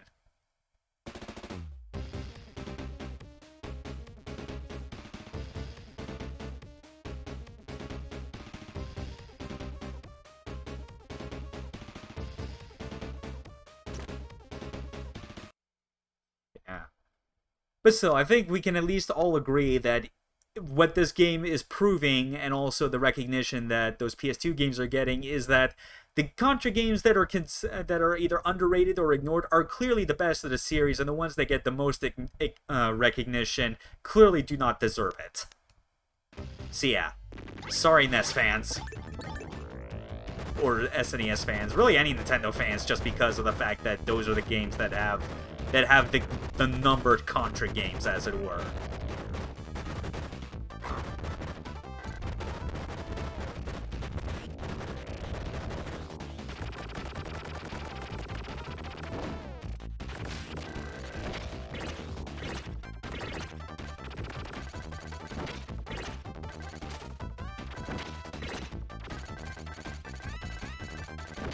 There we go.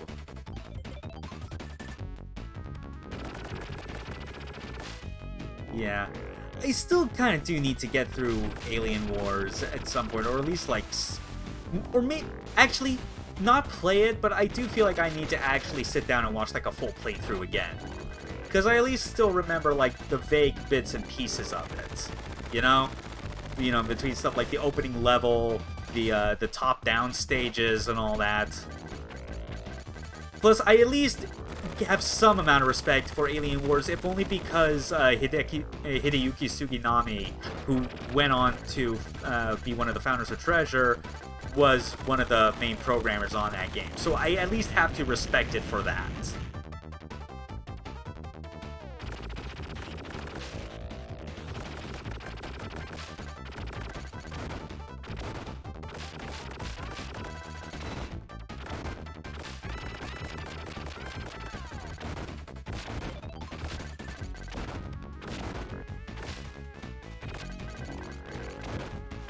There we go.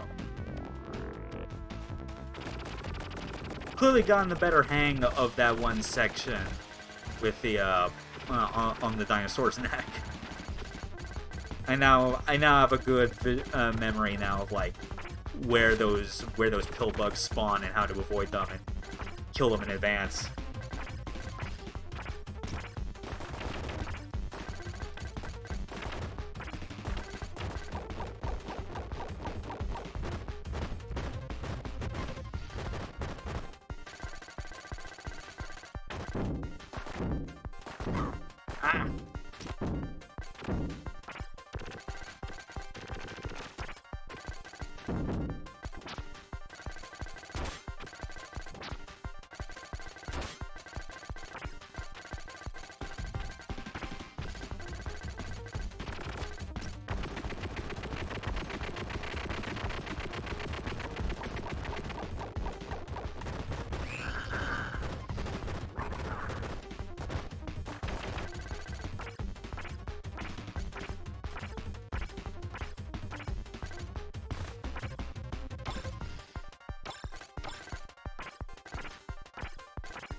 Okay.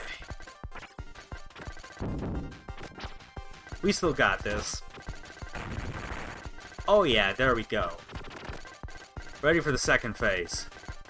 And I'm still saving the weapons that I know I need to. B, C, and D.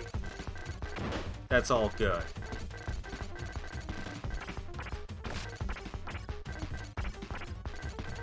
I still love how absolutely silly this thing is when it moves.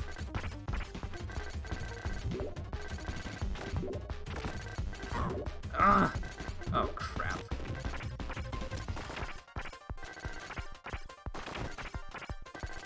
Come on, start flying.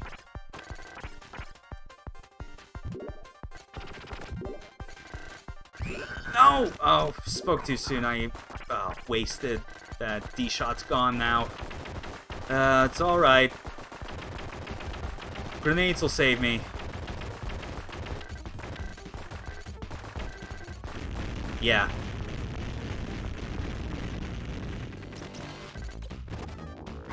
Ow.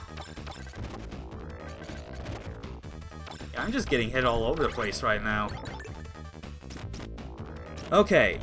Now to actually take advantage of that, the thing I discovered with this first phase. I am just going to wait until he is about ready to fire. Oh yeah, that's right. Here's what I was talking about. Deadeye Joe is now piloting this thing.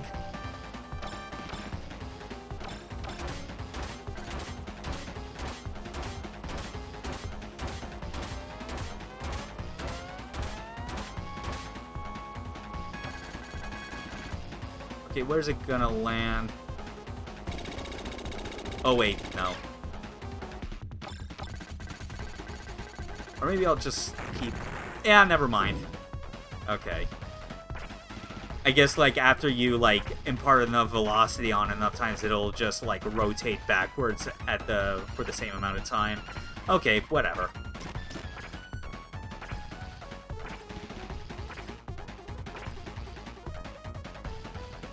Have I mentioned how this game is so good? Because it is. I may or may not be sounding like a broken record by bringing this up constantly, but I don't care. It's worth continuing to bring up with this game.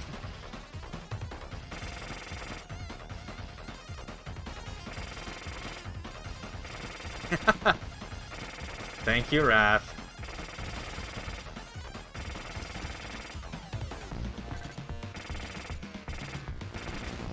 So yeah, that's actually what happens there. Like if you shoot him during this particular section, he just starts bouncing all over the place from left to right a lot as a result.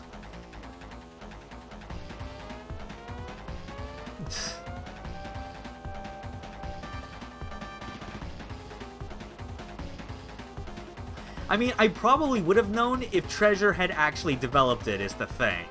Like, it's for the same reason why, like, the first Gradius game I actually, like, properly played was Gradius 5, because of the Treasure Association, you know? I mean, I guess that's technically not true, because, like, I played Gradius 1, at least a little bit of it in name, just to know that it existed. But otherwise, it's like, yeah, like, Gradius is basically the one that, like, I spend, like, arguably, like, the most amount of time with, just because I really like the things that it did as far as being, like, additions to the whole Gradius formula. Because I'm generally not that big of, like, a horizontal shmup kind of guy. I've always been more fond of vertical, hence why I obviously really liked Radiant Silvergun and Ikaruga, and I've played like a number of the Toho games in the past, you know, as far as, because, you know, bullet hells.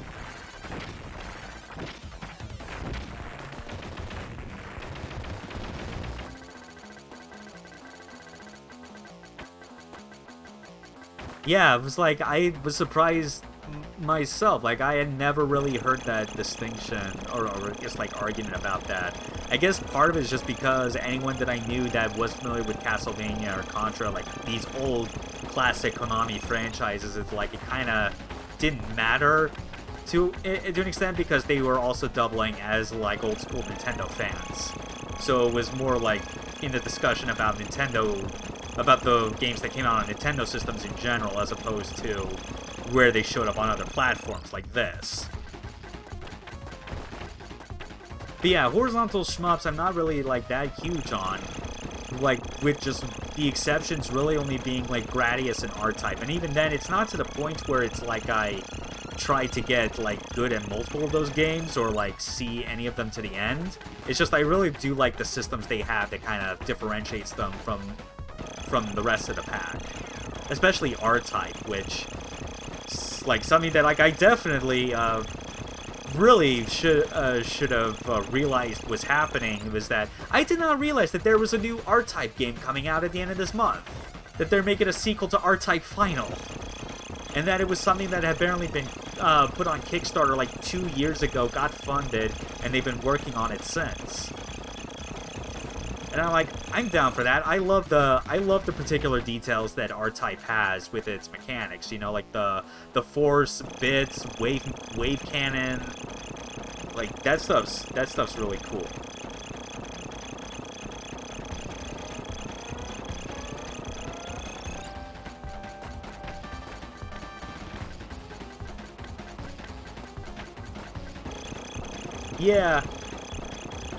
Yeah, definitely. Yeah, like the old '90s retro style shooters have definitely been getting a lot of love, especially in, like, you know, indie development. Although I do admit that I think it is either getting to the point or has reached the same point that that indie Metroidvanias have been stuck in for a while now, which is the feeling of oversaturation. Because there are still some that come out that are, like, absolutely awesome, you know, like Dusk or Medieval and all that, but then you're seeing all kinds of other stuff that feel like also rans and just pulling from, once again, like, the same pull. But I guess the only difference for that is that I'm at least, in the grand scheme of, like, different game genres out there, I'm more appreciative of the boomer shooters nowadays than I am Metroidvanias, because I've already made my rant about it, like, during the last Castlevania stream, and kind of how I broke down, like, the core problem I have with, like, wanting to like be invested in Metroidvanias in the long haul because of the nature of their environment design and progression.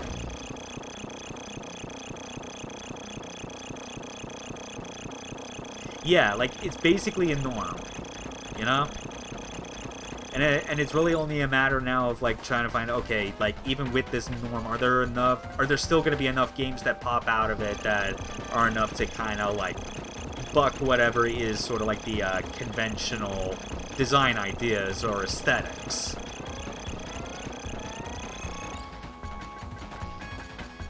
Because the 90s was already long ago, and there's only so many like influences from that genre during that time period that you can pull from shooters. I guess maybe the only thing that's left is for someone to try and make something that is just one giant homage to Half-Life 1 in terms of like progression and style. Because everything else out there is very like Doom or Quake inspired, you know, discrete levels and secret huntings and all that.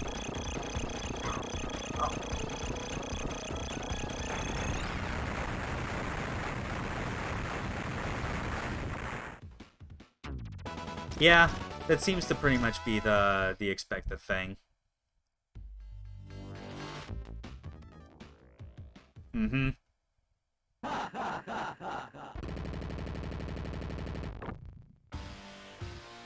Alright, here we are. Same old conversation. I really wish that you could just press start and it would skip all dialogue except for the parts where you need to,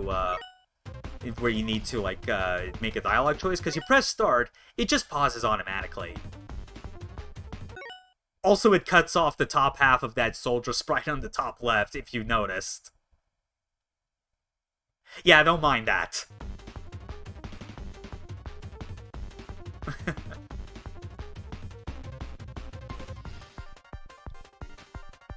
Normally I'd fight to the end, but that leads us to Route D, and I'm saving that for Ray, so we're gonna surrender once again. Because when we get taken away, we're now on a completely different level.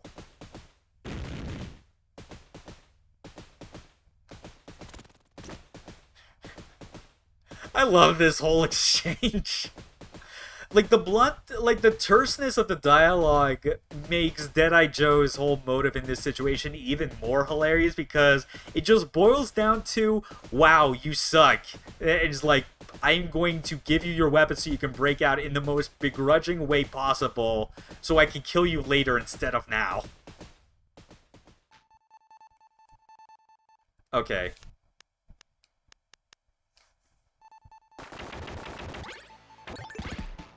Oh, thank you for giving me back both my A and D shots. Very appreciated. Kind of a tricky thing, though, with this train I found is that when you're trying to go for, like, a regular jump, you're always gonna, like, land on the attached to the ceiling. Which is sometimes not what you want, if we're being honest.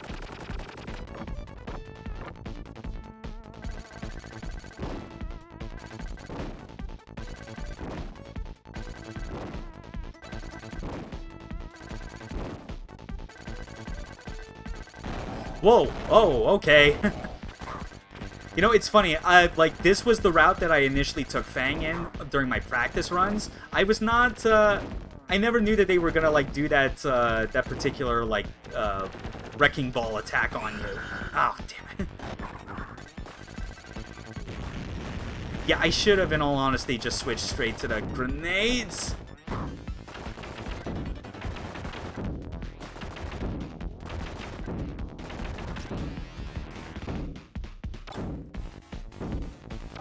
Oh yeah, they really get a lot faster.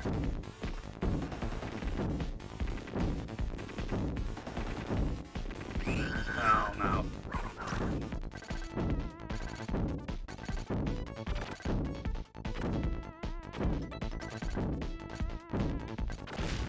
Okay, there we go. Ooh. Yeah, it's a cool stage, all things considered. I love it.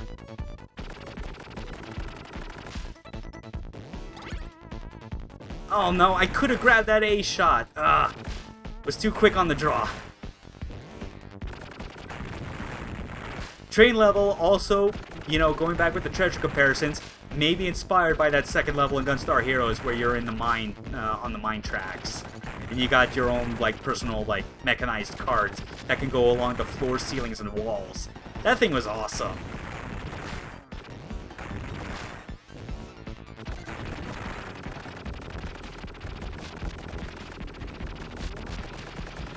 Okay, here's a pretty cool gimmick fight. Oh, I forgot, you can't, hang out over there yet. Yeah, you have to make it shoot this in order to damage.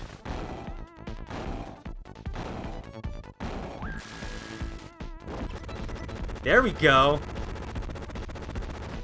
It definitely confused me the first time, but like once I figured it out, I was like, oh, that's a neat gimmick. Oh yeah, here it comes.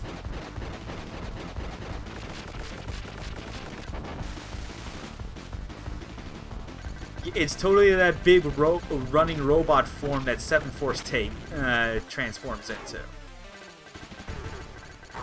Ah.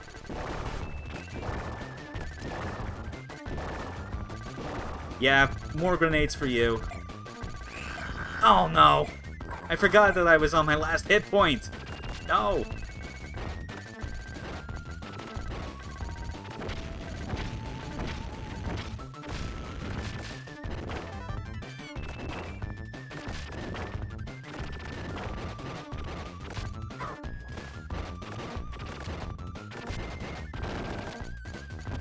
Whew! Somehow I dodged that flame, even though I clearly, like, hit the tail end of it. Guess the hitbox was slightly more generous. Ugh. Yeah, it can feel, like, so hard to, like, tell what, where his foot's gonna land and whatnot. Oh, really? Blazing Chrome has something like this. Yeah, okay, I can see that. Come on, die, die, yes, yes, alright! One thing that I also like as a detail that this robot has is that its back leg, like the leg that's closer to the background, when it's walking, that thing is a darker color, which I like how that is that's a trick that that games use to kind of denote that, okay, this thing, its hitbox is deactivated because it is not on the same plane as your character, you know? It's important to establish some sort of visual language like that.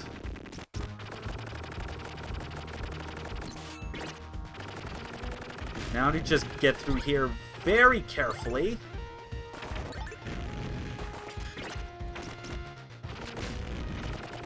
Okay, got the bomb as well. Good, so I have that as an extra safety net. Otherwise, yeah, I think we're like in the home clear for this, I guess. However you want to put it. Oh yeah, Deadeye Joe once again. Home stretch. Oh, yeah. Hey, words are hard sometimes.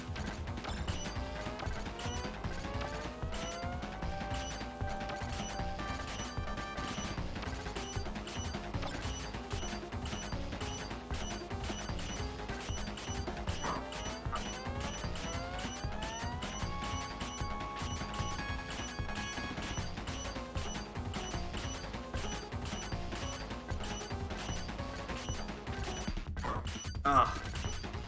Mistiming, especially now that he's slowing back down again.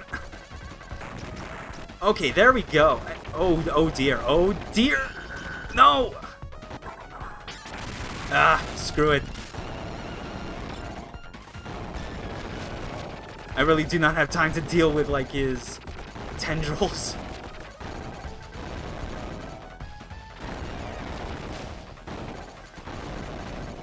Cool boss, though, all things considered. It's just, yeah.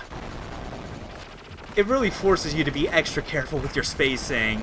And much like in, like, regular shmups, it's not especially my strong suit.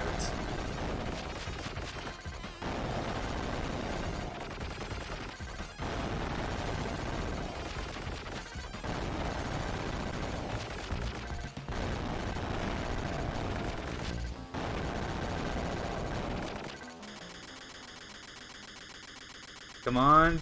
We got it? Yeah! Deadeye Joe is down.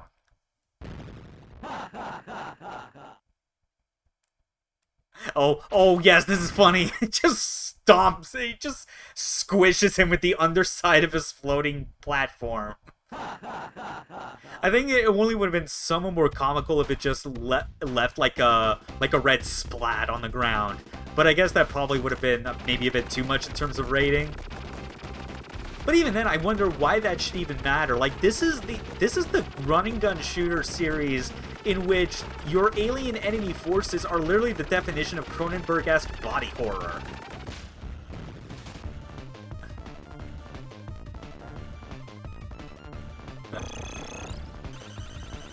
Oh no! Alright, here we go.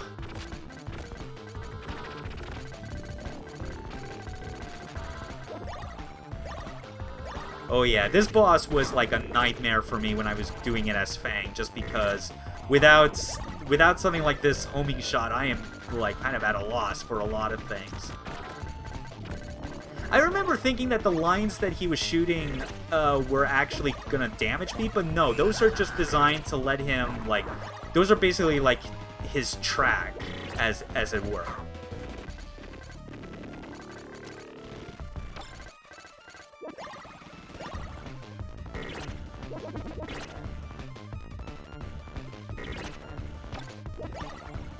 Oh, jump! Come on!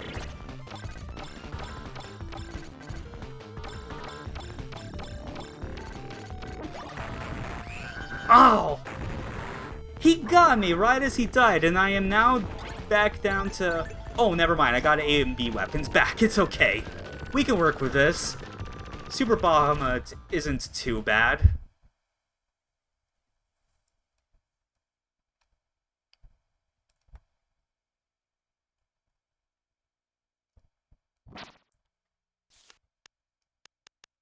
Still for safety purposes, though I doubt I'm gonna need to keep saving.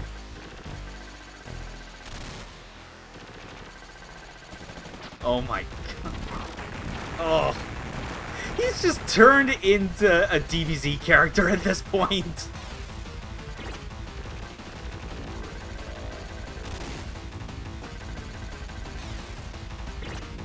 Whoa.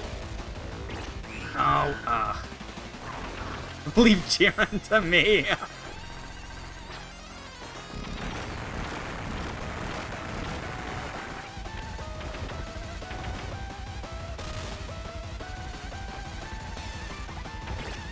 Ooh.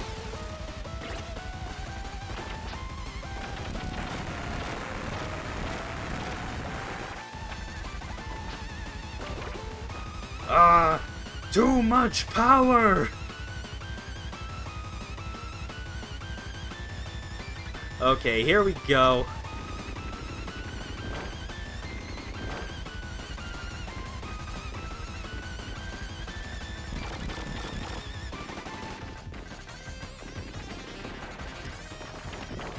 Ooh, no!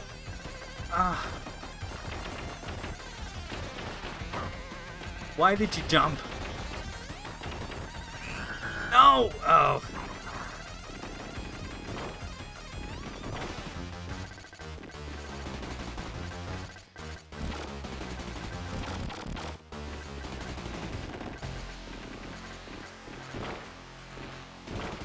Okay, that's how you're expected to properly... Oh, I forgot that that's how he works. He tracks where your location is, so you better be ready to dodge and all that. God, it really does feel like it takes forever when you're just left with the regular pea shooter. Ah. Oh god, this is nuts. How do I even?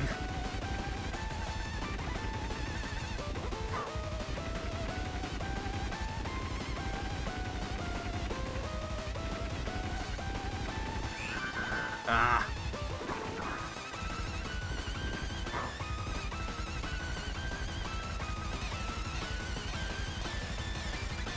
Okay, we got him!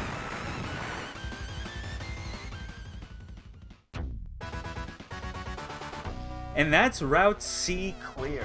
Nice. Ugh. Checking the time. Yeah, it's like the, Yes, I think, like, the runs themselves have been taking somewhere of, like, 40 minutes each. So, I feel like the last route is probably gonna, like, still run me over when I normally would stop. But no, at this point, I'm committed. Truth be told, I would have started this, like, half an hour earlier than I did, tonight, but I ended up running a bit late just because I was busy making dinner tonight, making myself a calzone, you know? And it turned out pretty good.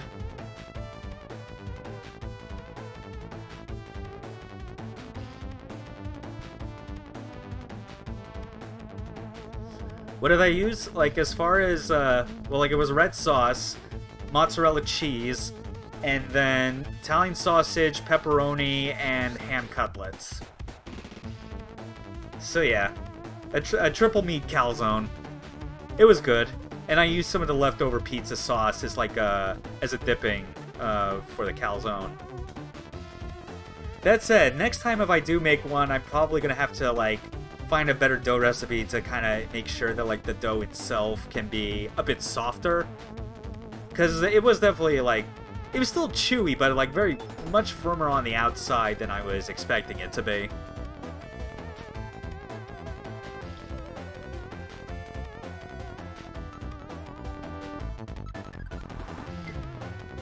Ah. Okay.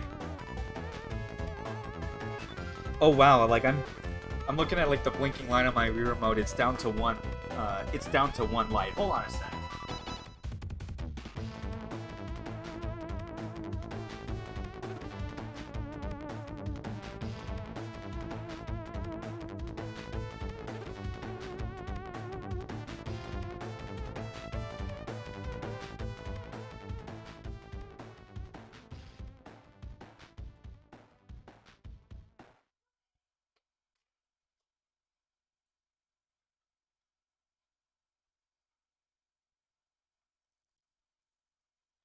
Okay, yeah.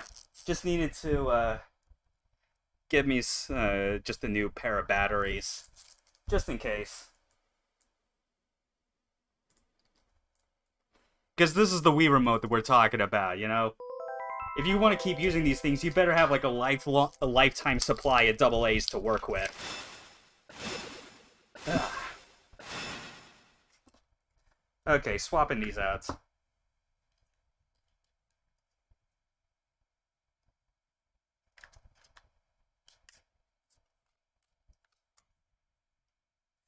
There we go. Okay. Oh, cool. I didn't even realize there was a demo reel for this game. Well, then again, I guess I should have figured there probably was one. I just didn't bother, like, sitting on the start screen.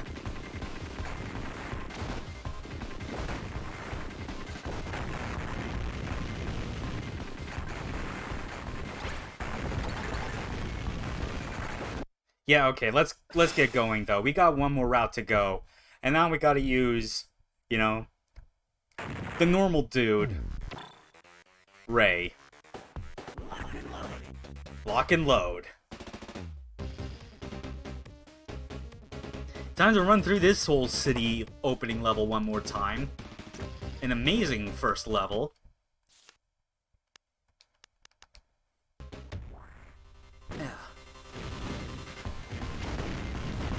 Yeah, I'm realizing now, actually, that, like, despite all the save states I've made, I've only had to reload, you know, I've only had to do 2 reloads.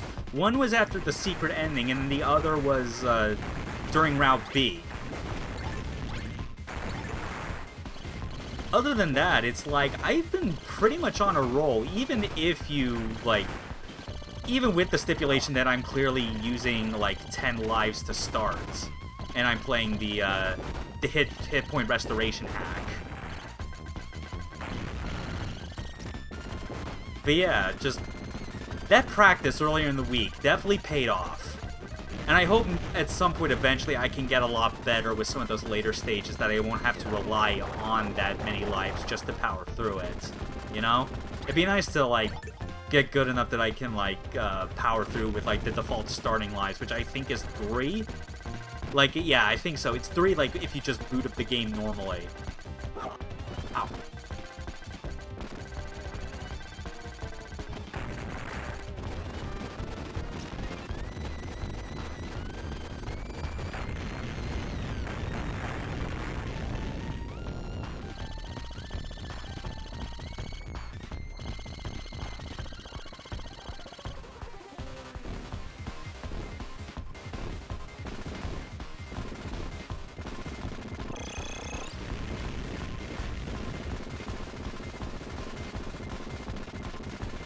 Waiting for this dude to come down.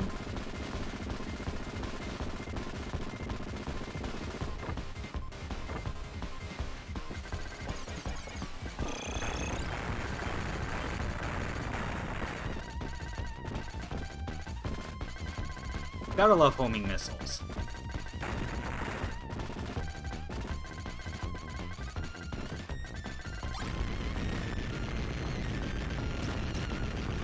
Now, obviously, with this being the last character, he's still intended to be the first.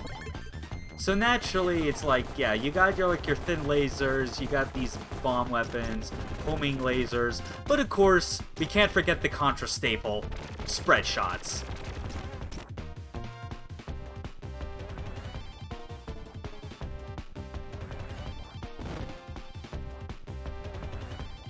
Yeah, Ray's like weapon loadout may be like super vanilla, but it's still powerful and effective.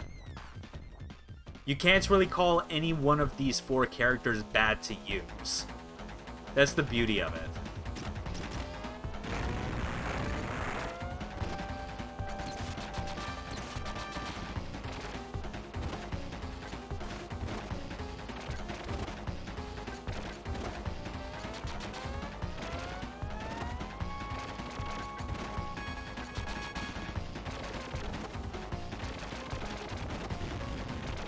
There we go.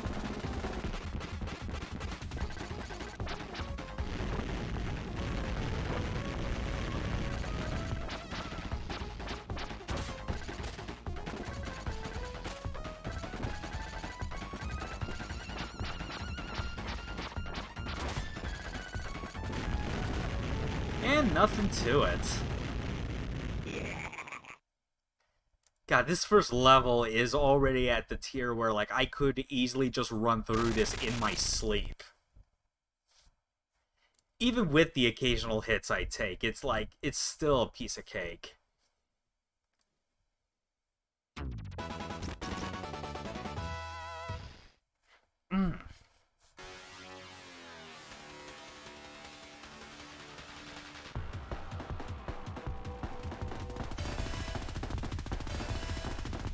Yeah, this dude's still cool. He's future Mike.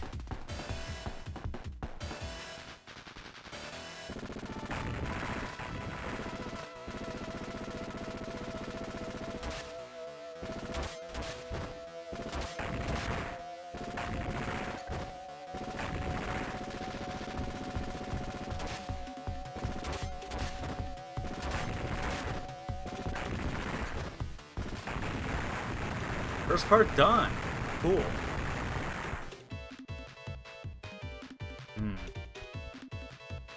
Man, after this game, because I think this is the order I want to do things now with streams for the foreseeable future, is that I'm still going to focus on getting through those Igavanias, but I think regardless of like how much I like or dislike each one coming out of it, I'm probably still going to do something like this where I do a one-off stream with like a classic game of this type that I just try and show off as much as for like a single stream.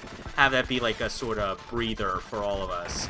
So it's like, obviously, this game is my kind of reprieve from playing Circle of the Moon. So I'm thinking now of like what other games would be pretty good candidates to follow, finishing like Harmony of Dissonance and Aria of Sorrow and all that. And I'm already thinking of wanting to like do Rondo of Blood as part of this, just because I was playing through that a while ago, and like had been doing a lot of runs with both Richter and Maria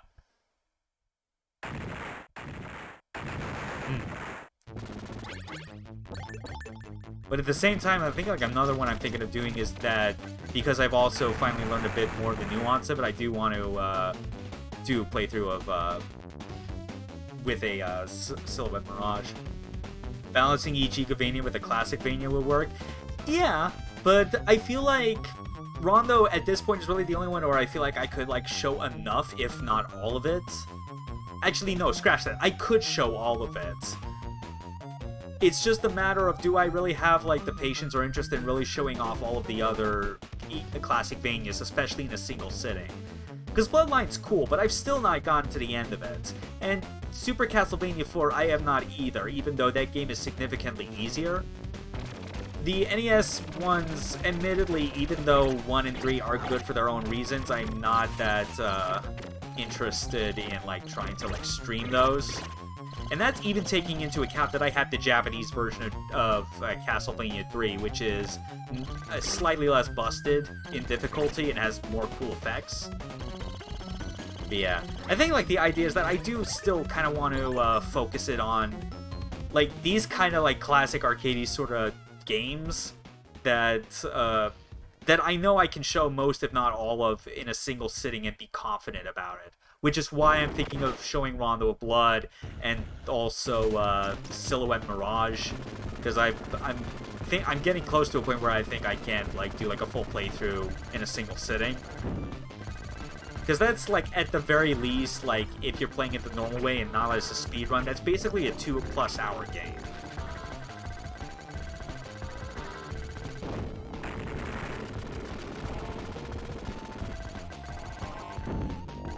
You know, I am like perfectly safe here. I'm just gonna like, I'm holding the controller in one hand, holding down the shoot button, and I'm just gonna take a drink right here.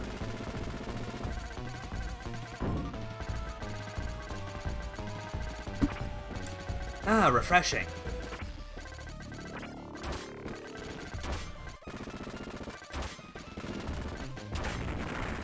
Seriously, like, it is insane how incredibly trivial this boss becomes just because of you hiding in this corner.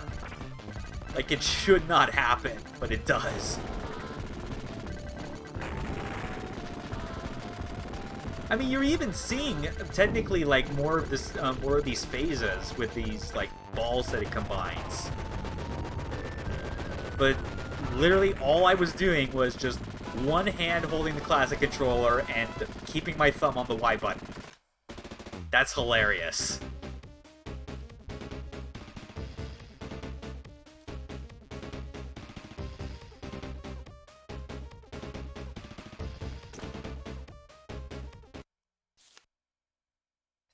Nailed it indeed. As I take a sip of water.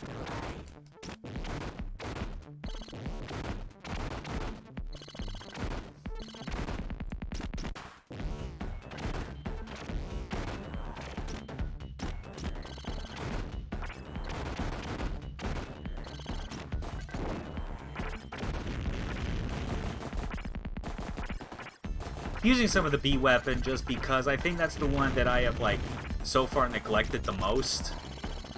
Because like it's with Ray's weapons, it is so hard to beat either the spread shot or homing missiles.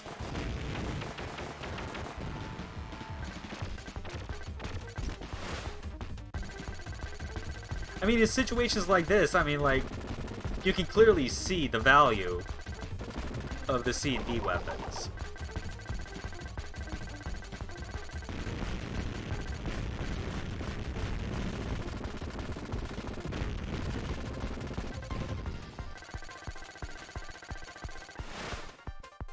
Here we go. Nice.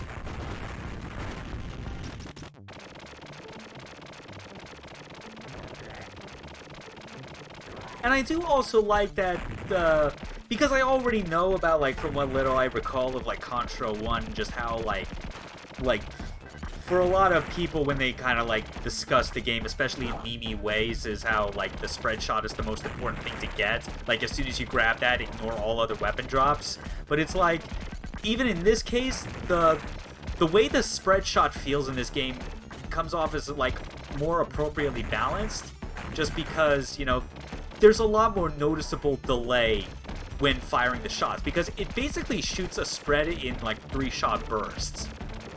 Whereas the homing missiles are continuous, as are the lasers, and the rate of fire on the like explosive grenades are way more like consistent.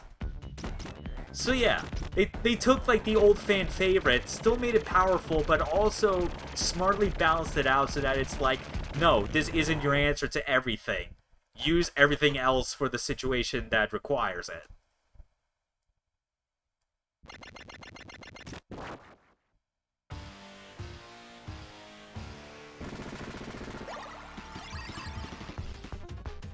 Now then, let's hope the homing missiles do a good, quick job of this guy.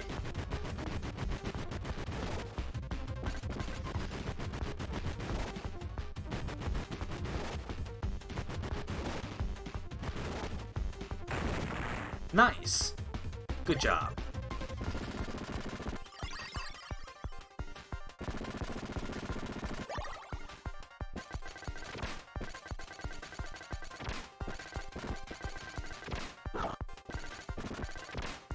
Oh no. Ah. Okay.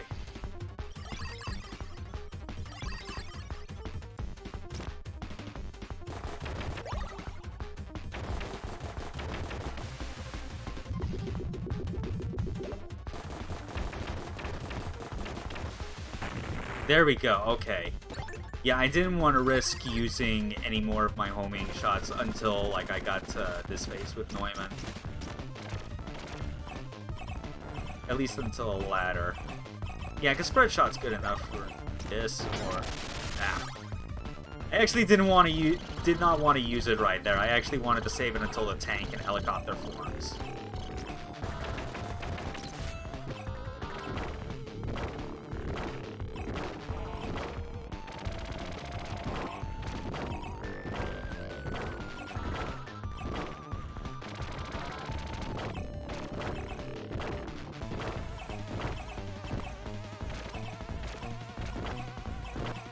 It's a safe strat, all things considered.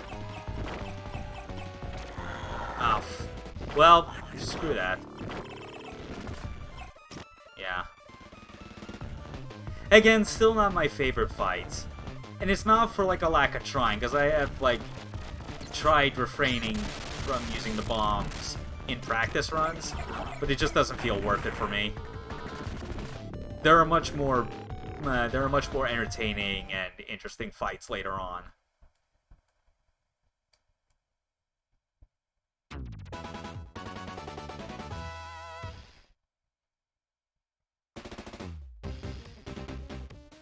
So now that I think about it, the start of the jungle stage would probably have been better if I held on to my spread shot, but oh well.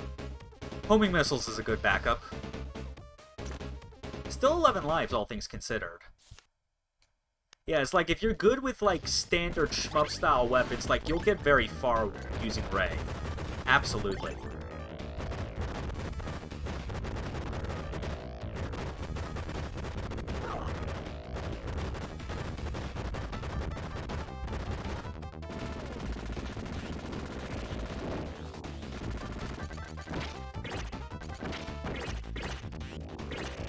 There we go.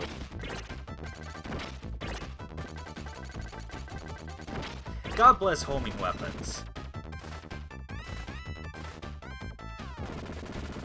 It's nice when you can design a game around the idea of shooting, but not be so beholden to the idea that if you shoot something, you have to be given or required to, like, keep aiming with pinpoint accuracy for every shot.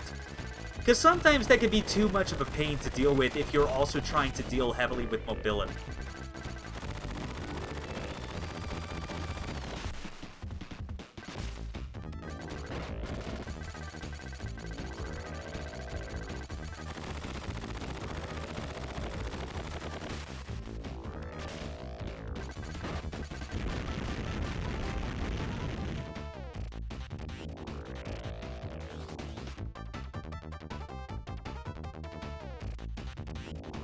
visiting the Derpa store for like the last time. Alas. Okay, from the right. Left. Oh. Oh god, that's right. It changes its angle depending on like what your initial position is.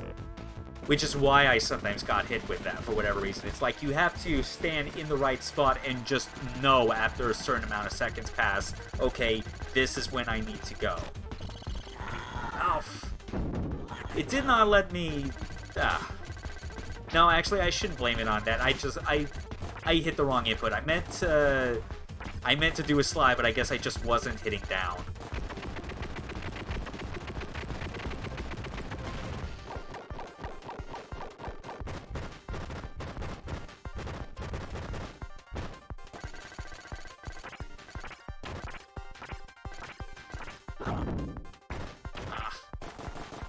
That was bad timing.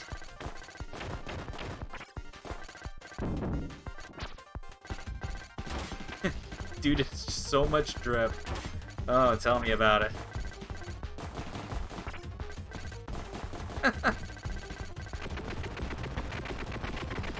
He's just having a good time.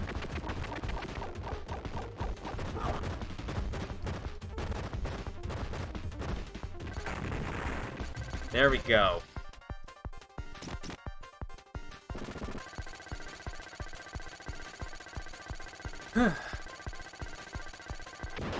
Now I'm still being careful with how long I keep my D weapon assigned for, because I do want to hold on to it for the fight with Deadeye Joe at the end of this.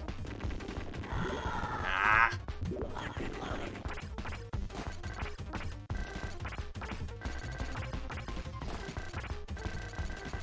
There we go.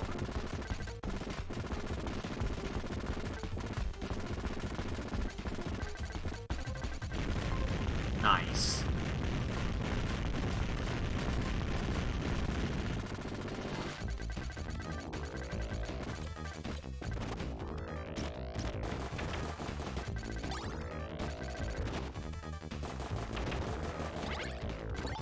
There we go. C and B weapons.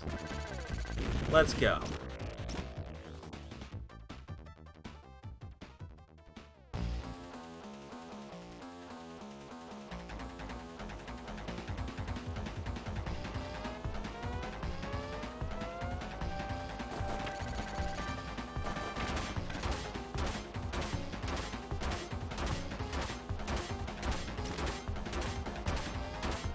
Okay.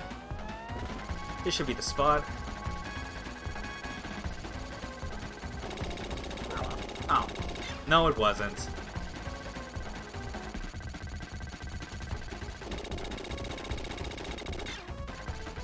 Okay, but that one was. It's a shame this is gonna be the last time we fight this boss, because man, is it so cool every time.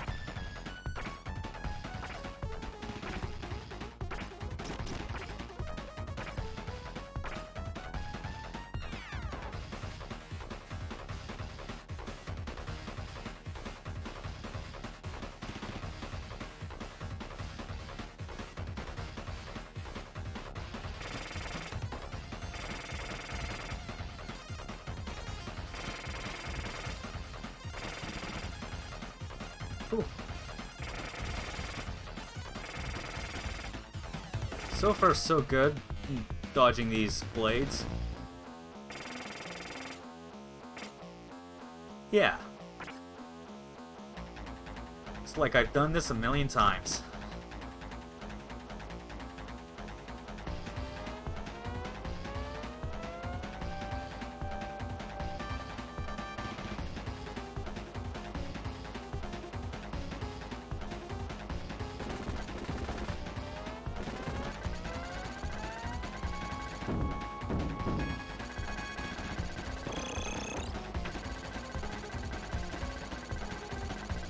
Oh, that was close.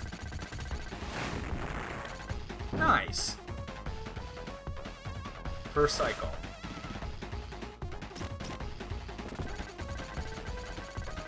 And I got homing missiles to deal with missiles that he fires out.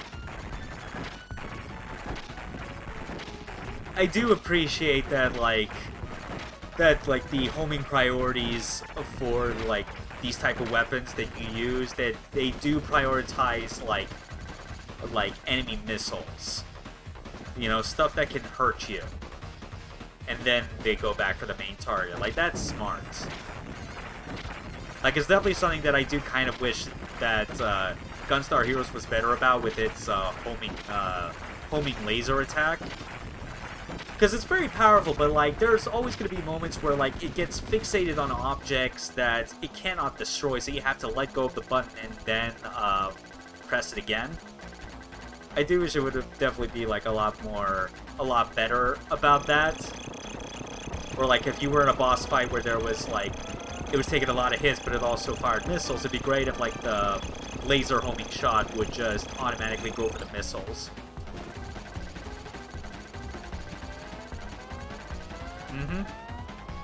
Yeah, it's just smart prioritization on the part of the weapon.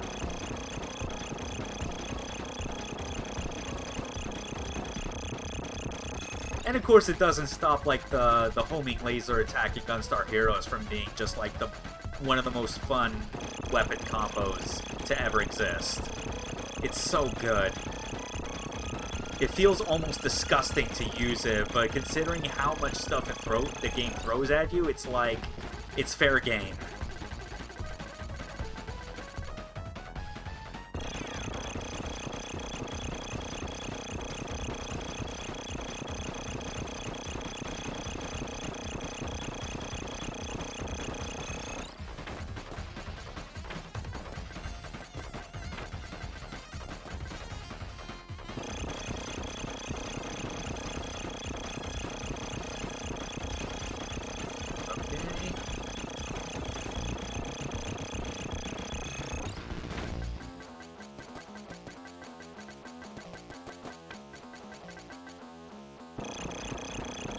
That said, running through this boss a couple times, it does make you realize that no matter, like, what weapons you have equipped, like, this final phase does end up being very tanky no matter what you do.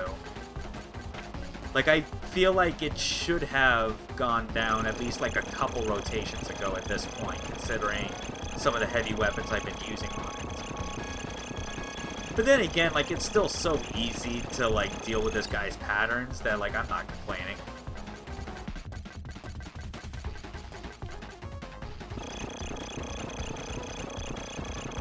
Yeah, that would definitely be the ideal. Like, of course, that would be assuming that, like, you come in here with, like, the weapons that are powerful enough to do it. Because otherwise, I feel like that amount of rotations would make more sense for if you were just stuck with the regular pea shooter. Clockwise and counterclockwise? Kinda, yeah. I don't know, but I feel like if it did that, it would also have to be a lot weaker to compensate, because the whole reason that I'm able to get through that, like, pretty much unscathed is because I already know that it has a very specific set pattern. You know, if it was alternating it over a very long fight, I think it would do more harm than good. But yeah, in something where, like, your weapons, your special weapons are able to kill it a lot faster in less rotations, then I think that would absolutely add to the challenge in a more meaningful way.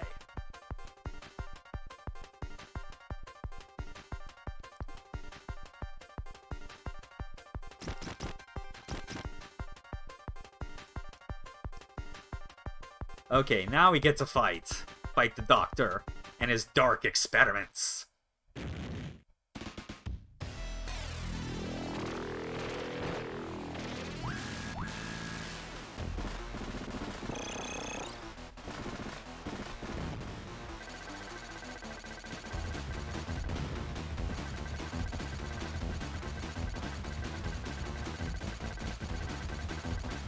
Come on, kill it.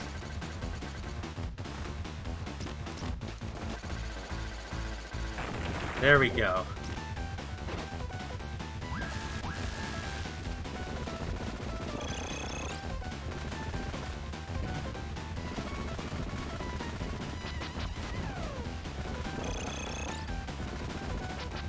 Whew.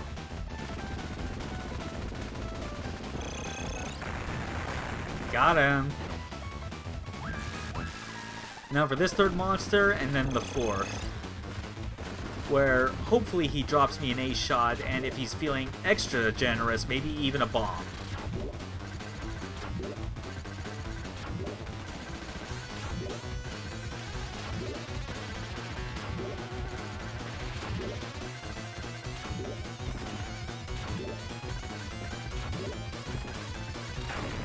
Got him. Okay, yeah. Homing missiles may be safe, but considering that this is Ray's, like, designated homing weapon, it does feel... Yes, thank you for the bombs, too! Oh. No A weapons, but you know what? That's a good drop. I'll take it.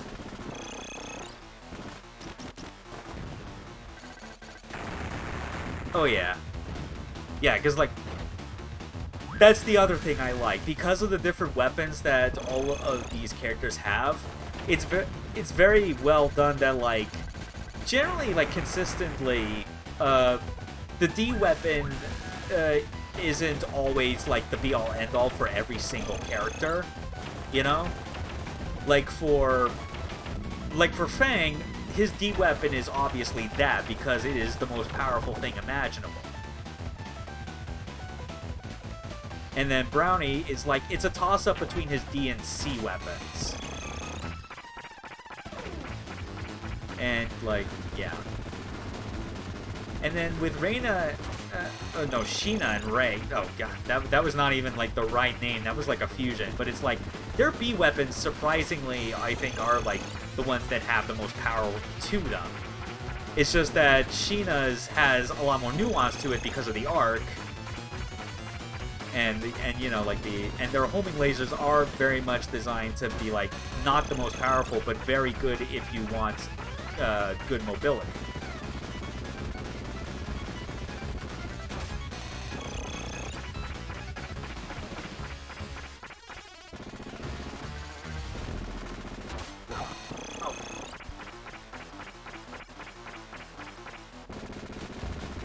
Absolutely. And again, and it's something that I said earlier, the fact that they managed to all feel useful. Like, there are clear strengths and weaknesses, but not to the point that one is, like, clearly, like, the joke character. The fact that they pull that off, I think, is, like, a great testament to, like, this game's design. Because I feel otherwise it'd be very easy to end up in a situation with, like, where you go, oh, this one character's bad, but you can at least chalk it up in this case to being like, no, he's not bad, he's just hard to use, which is the best way to describe Fang, you know?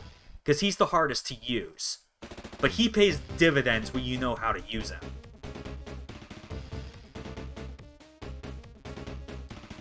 Alright, this stage is awesome. Because it has what I was talking about in terms of 7 Force. Like that boss fight. But also, look at this cool, like, sprite parallaxing effect with the waves.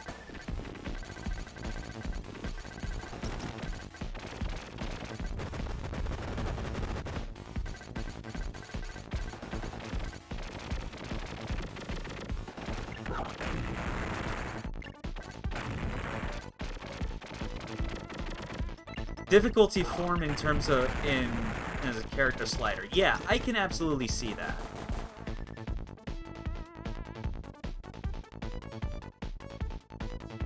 Okay.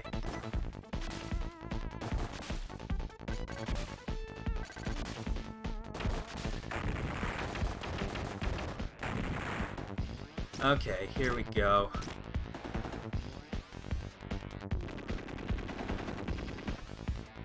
Yeah, already I'm telling that with this stage, I do recall having a much easier time when I played through it as Brownie, rather than with Ray right here. I mean, more so just because I obviously am stuck without my homing missiles.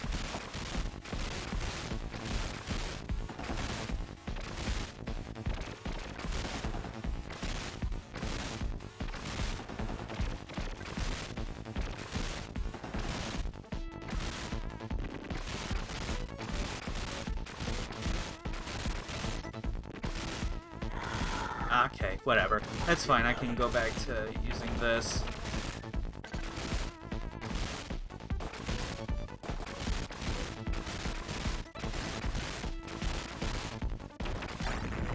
Got him. Nice. Now this is where the fun really starts. Yeah, alright! Okay. Didn't get my A shot back, but definitely the homing missiles. Here it comes. Change! Guitar! Actually, I don't even know what this combination would be. Wait, no, Getter 3? No, because it's the same colors as Getter Robo, approximately.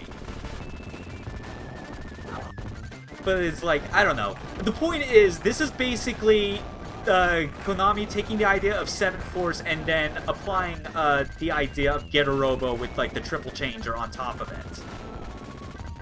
It's awesome. Ooh! Suicide Bomb.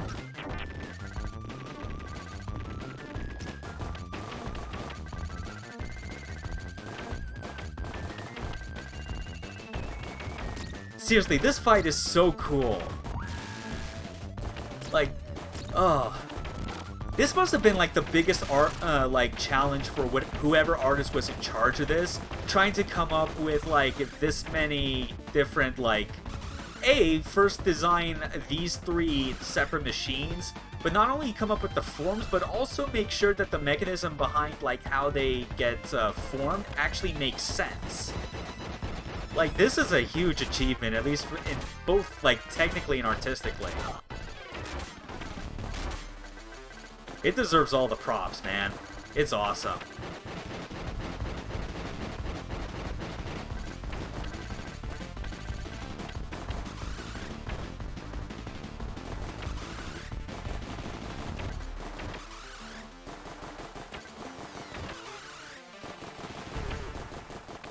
And music is especially banging here.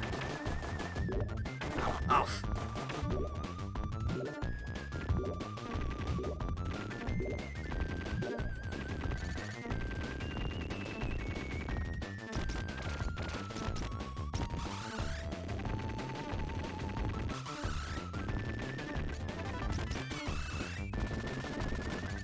Yeah, to be honest, I also forgot about the eggs as well.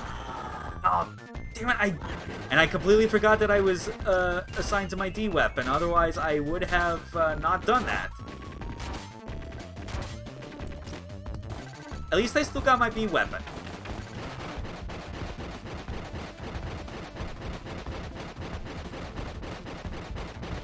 But we've still taken quite a punishment, all things considered. Oh.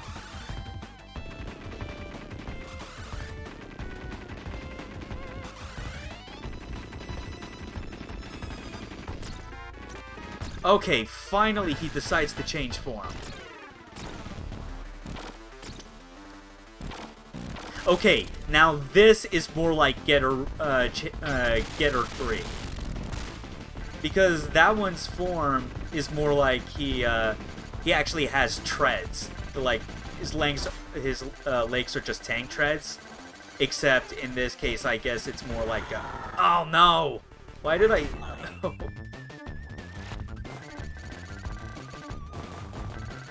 ooh, this is gonna be tough.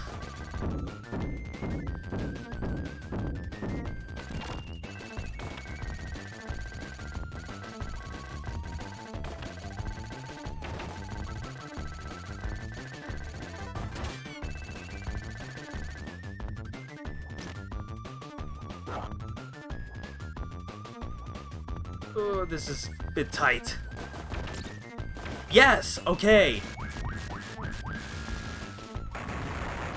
Yeah! Okay, it's weird. I actually never kept entire track of all the different forms, so those were 3. And even though they did not match up exactly with the forms in Getter Robo, I still maintain that was absolutely a Getter Robo homage, combined with 7 Force just because of the sprite work involved. Like, what a cool fight.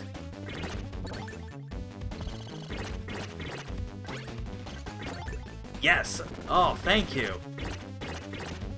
Gotta love it when this game gets generous and decides, yeah, you're ready to get some weapons again.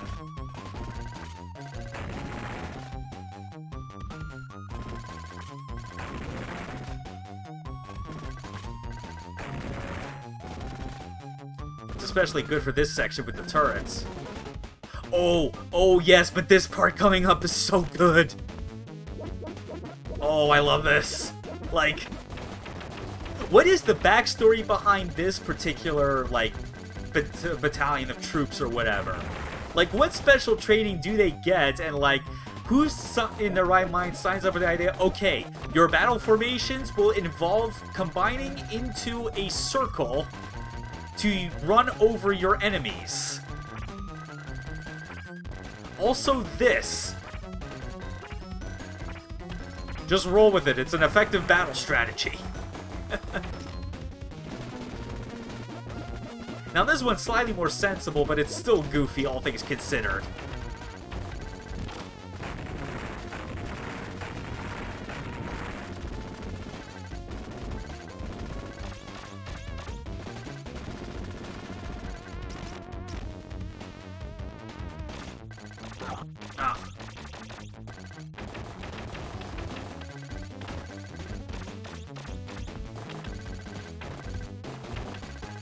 Kind of hard to hit the main guy though, just because you basically have to do it like at the top of a full jump.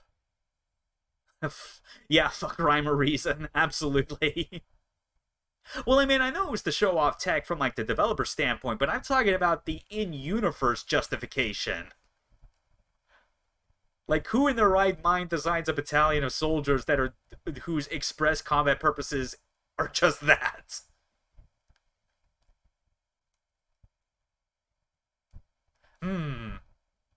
You know, just because this also counts as one of the endings,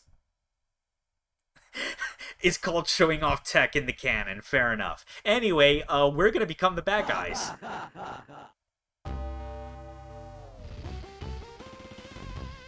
And thus, the most evil dictator of all time was born! So abrupt that it doesn't even give you a credit scene. But yeah, I had to show that off. It's funny. But no, canonically, we refuse.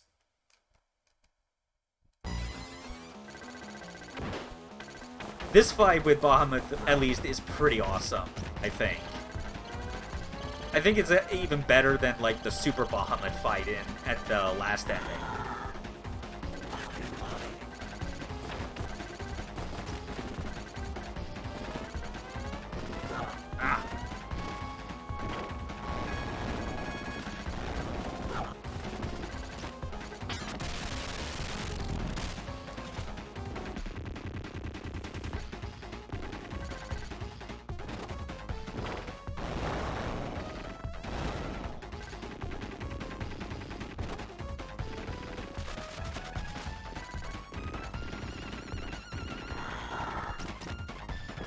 It's fine. We got lives to burn. We're at the end of the game. Yeah! Alright! Yeah, he's just like his design and, like, the multiple boss fights you have with him just kind of solidify him as, like, a pretty awesome villain within the series, you know? And it's also, like, weirdly enough, more identifiable than, like, what the general villain in other Contras are, which would be, like, the, or I guess enemy force in this case, which would be, like, the aliens. But yeah, it's, like, more appreciable than, like, whoever, like, the actual, like, mastermind behind Red Falcon was. Or, like, the weird cabal of, like, Illuminati-esque people from Shattered Soldier. Or the clone of Bill Riser in Neo Contra. Because that game's real nutty with its canon by that point, since it's already in the year 4444.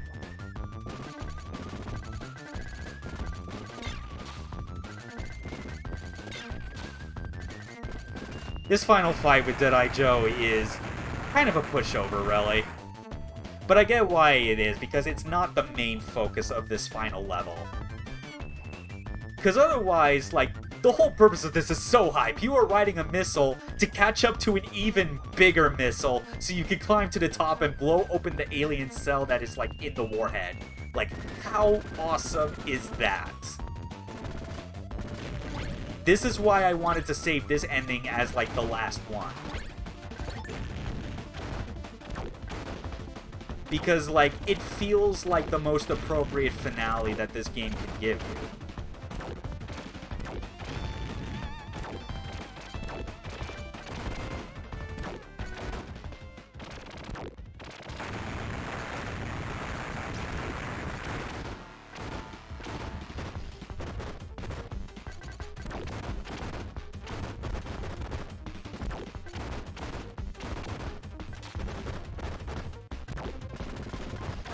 Come on.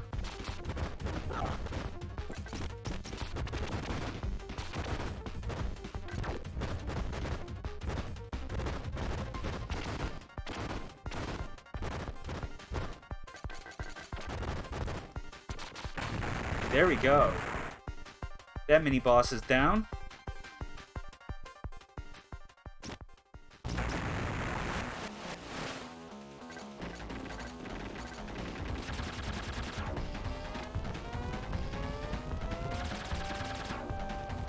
You're right. I'm gonna use the spread shot as much as I can for this one. Though I'm still gonna also make liberal use of the grenades.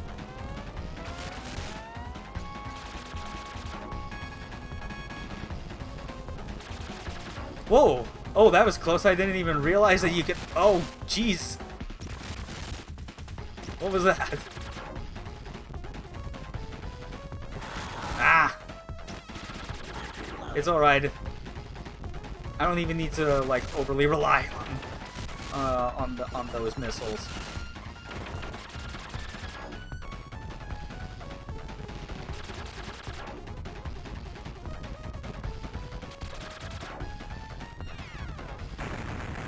Okay.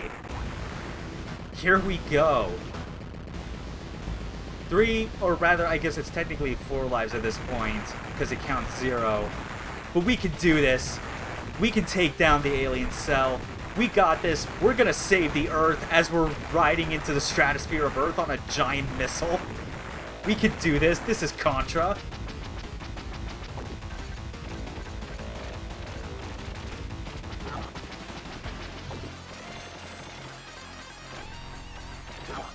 It is so metal. Like, I love it.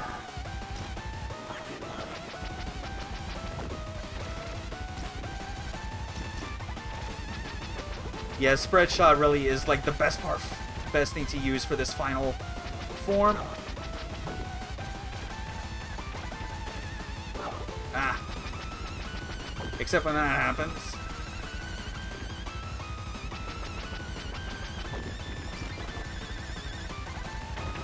Ooh! No! Oh no, I lost the spread shot! Oh, shoot.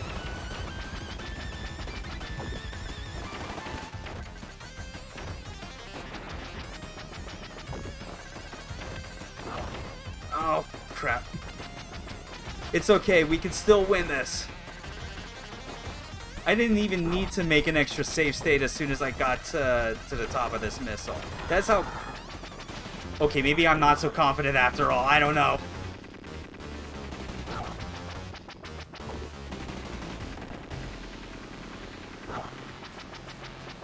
Oh, no. Oh, shoot.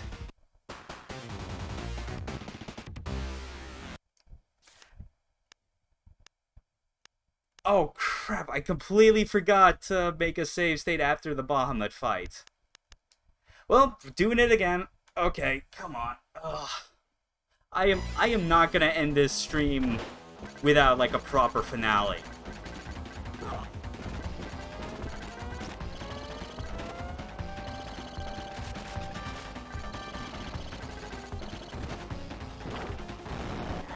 No. I'm an idiot. Should have gone in the opposite direction.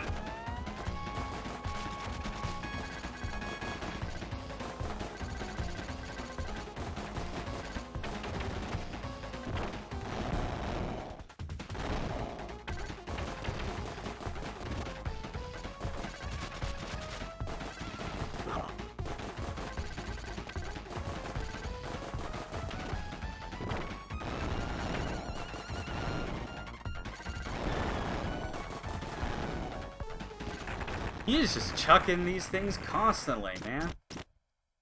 Okay. Okay, so I guess this actually makes it the 4th time I've had to reload a save state. 2 if you do not count the reloads I had to do after the secret and bad ending. Speaking of which, doing one here, because of course.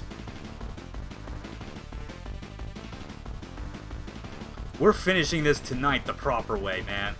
We're gonna show you that final ending. The actual good ending. Ow.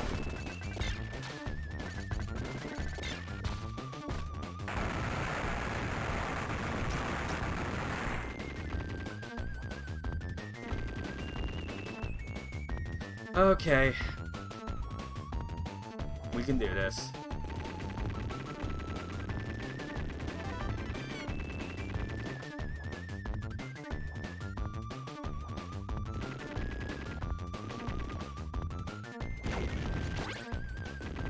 Oh, no. Okay, well, at least I got my spread shot back. That's good.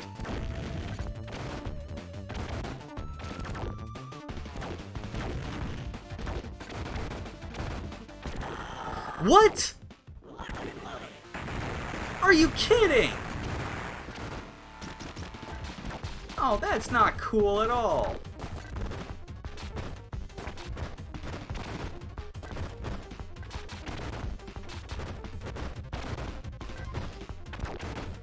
Man, I am tempted to just reload that save state, but it's like, man, I still want to keep it at as much a minimum as I can.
Ooh.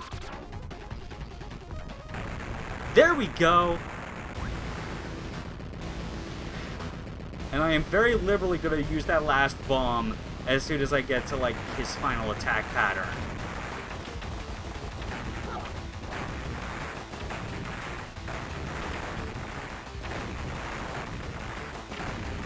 There we go.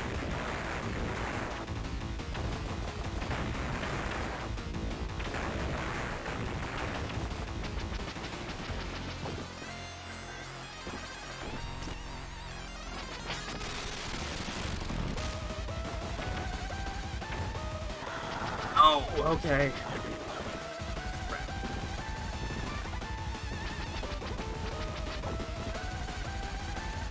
Yeah, the homing missiles are actually pretty good for this, assuming that I can actually remember to, like, dive on there at the right time. Yeah, this is how we're gonna do it. We couldn't end it the classic way, but you know what? This is still fine. We're still beating a Contra game. Multiple times in a single sitting.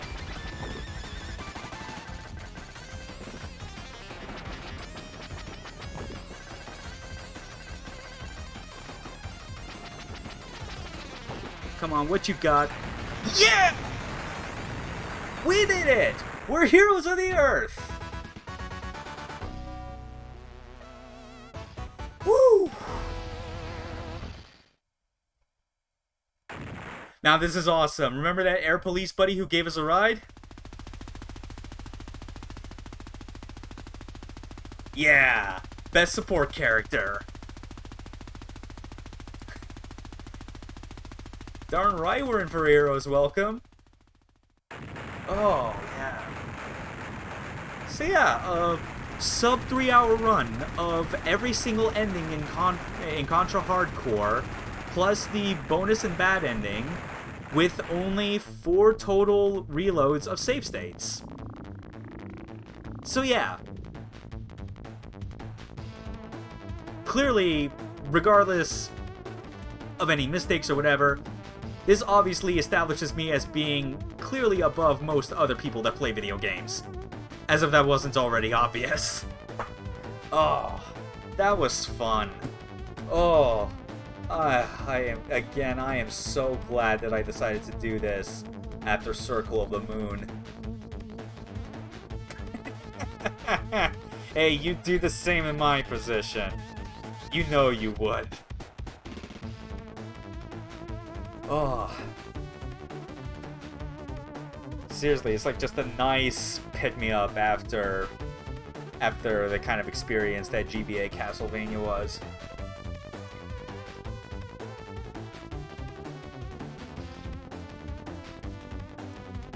Yeah.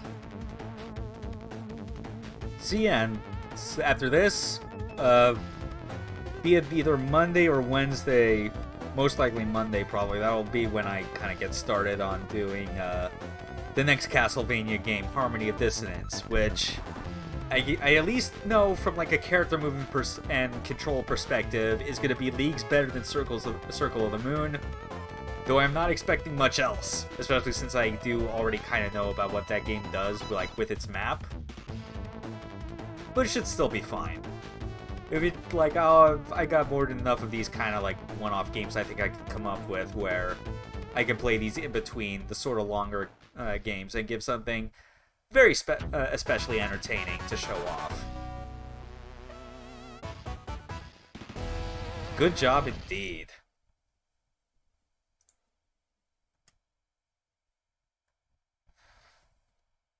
Mm-hmm. The strength of action games indeed. Oh. Yeah, you're welcome, man. Really was just like definitely felt like the most fun I've had doing a stream of any sorts in a bit of a while, you know? Like, even with RE4, with kind of how long and, like, amazing that game is, you know, some nights I was definitely on tilt for a lot of it. But I was really on a roll for, like, 90% of all this. You know, some problem spots here and there, but nothing that couldn't be conquered.